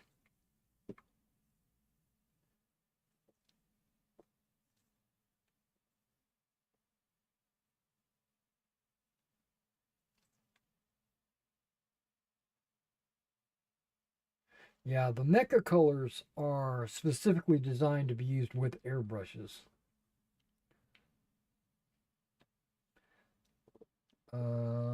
Oh, I did get something else in. Hang on.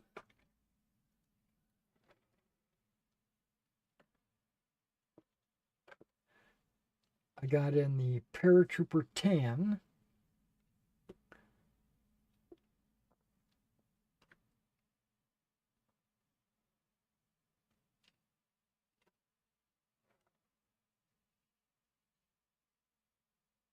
Where is it? Here it is. Okay. I got this. Oh, it's another Fanatic. Okay. It's called Plate Mail Metal.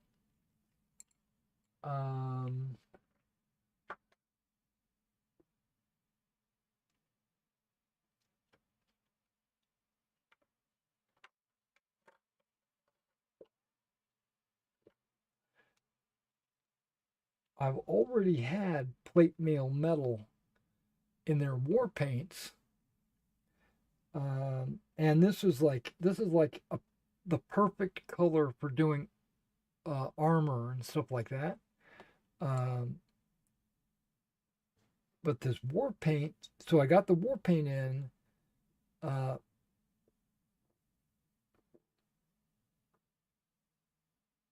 well, I should call it the Fanatic in, because I wanted to see how it compared. It looks a little darker in the bottle, but it might be different when it dries. And my understanding is the the Fanatics, the pigment is higher. So we're going to have to see what that pigment, what it winds up looking like. Did I get anything else in? I'm just kind of glancing around to kind of spark my mind or whatever. I don't think I did. I think these are the ones that I got in. I don't think I got any glue. Wait, I got a.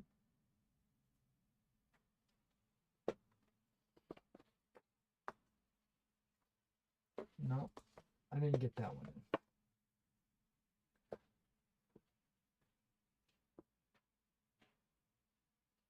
Yeah, I think that's it.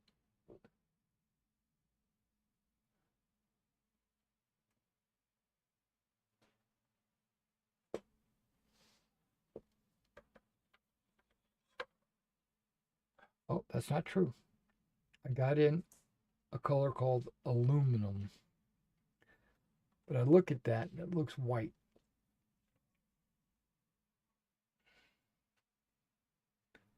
Except they call it a metallic.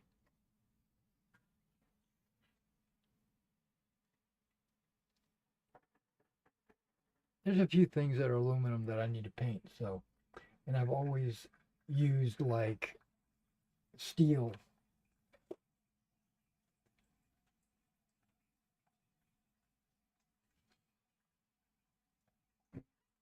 Um, that's it, right? I didn't get any flesh in or.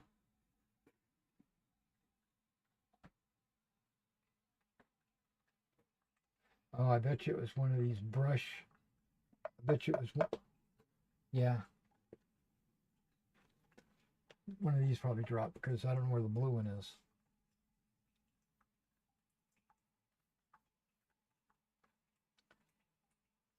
All right. Well, I'm going to let you guys go and I'll catch you in the next one.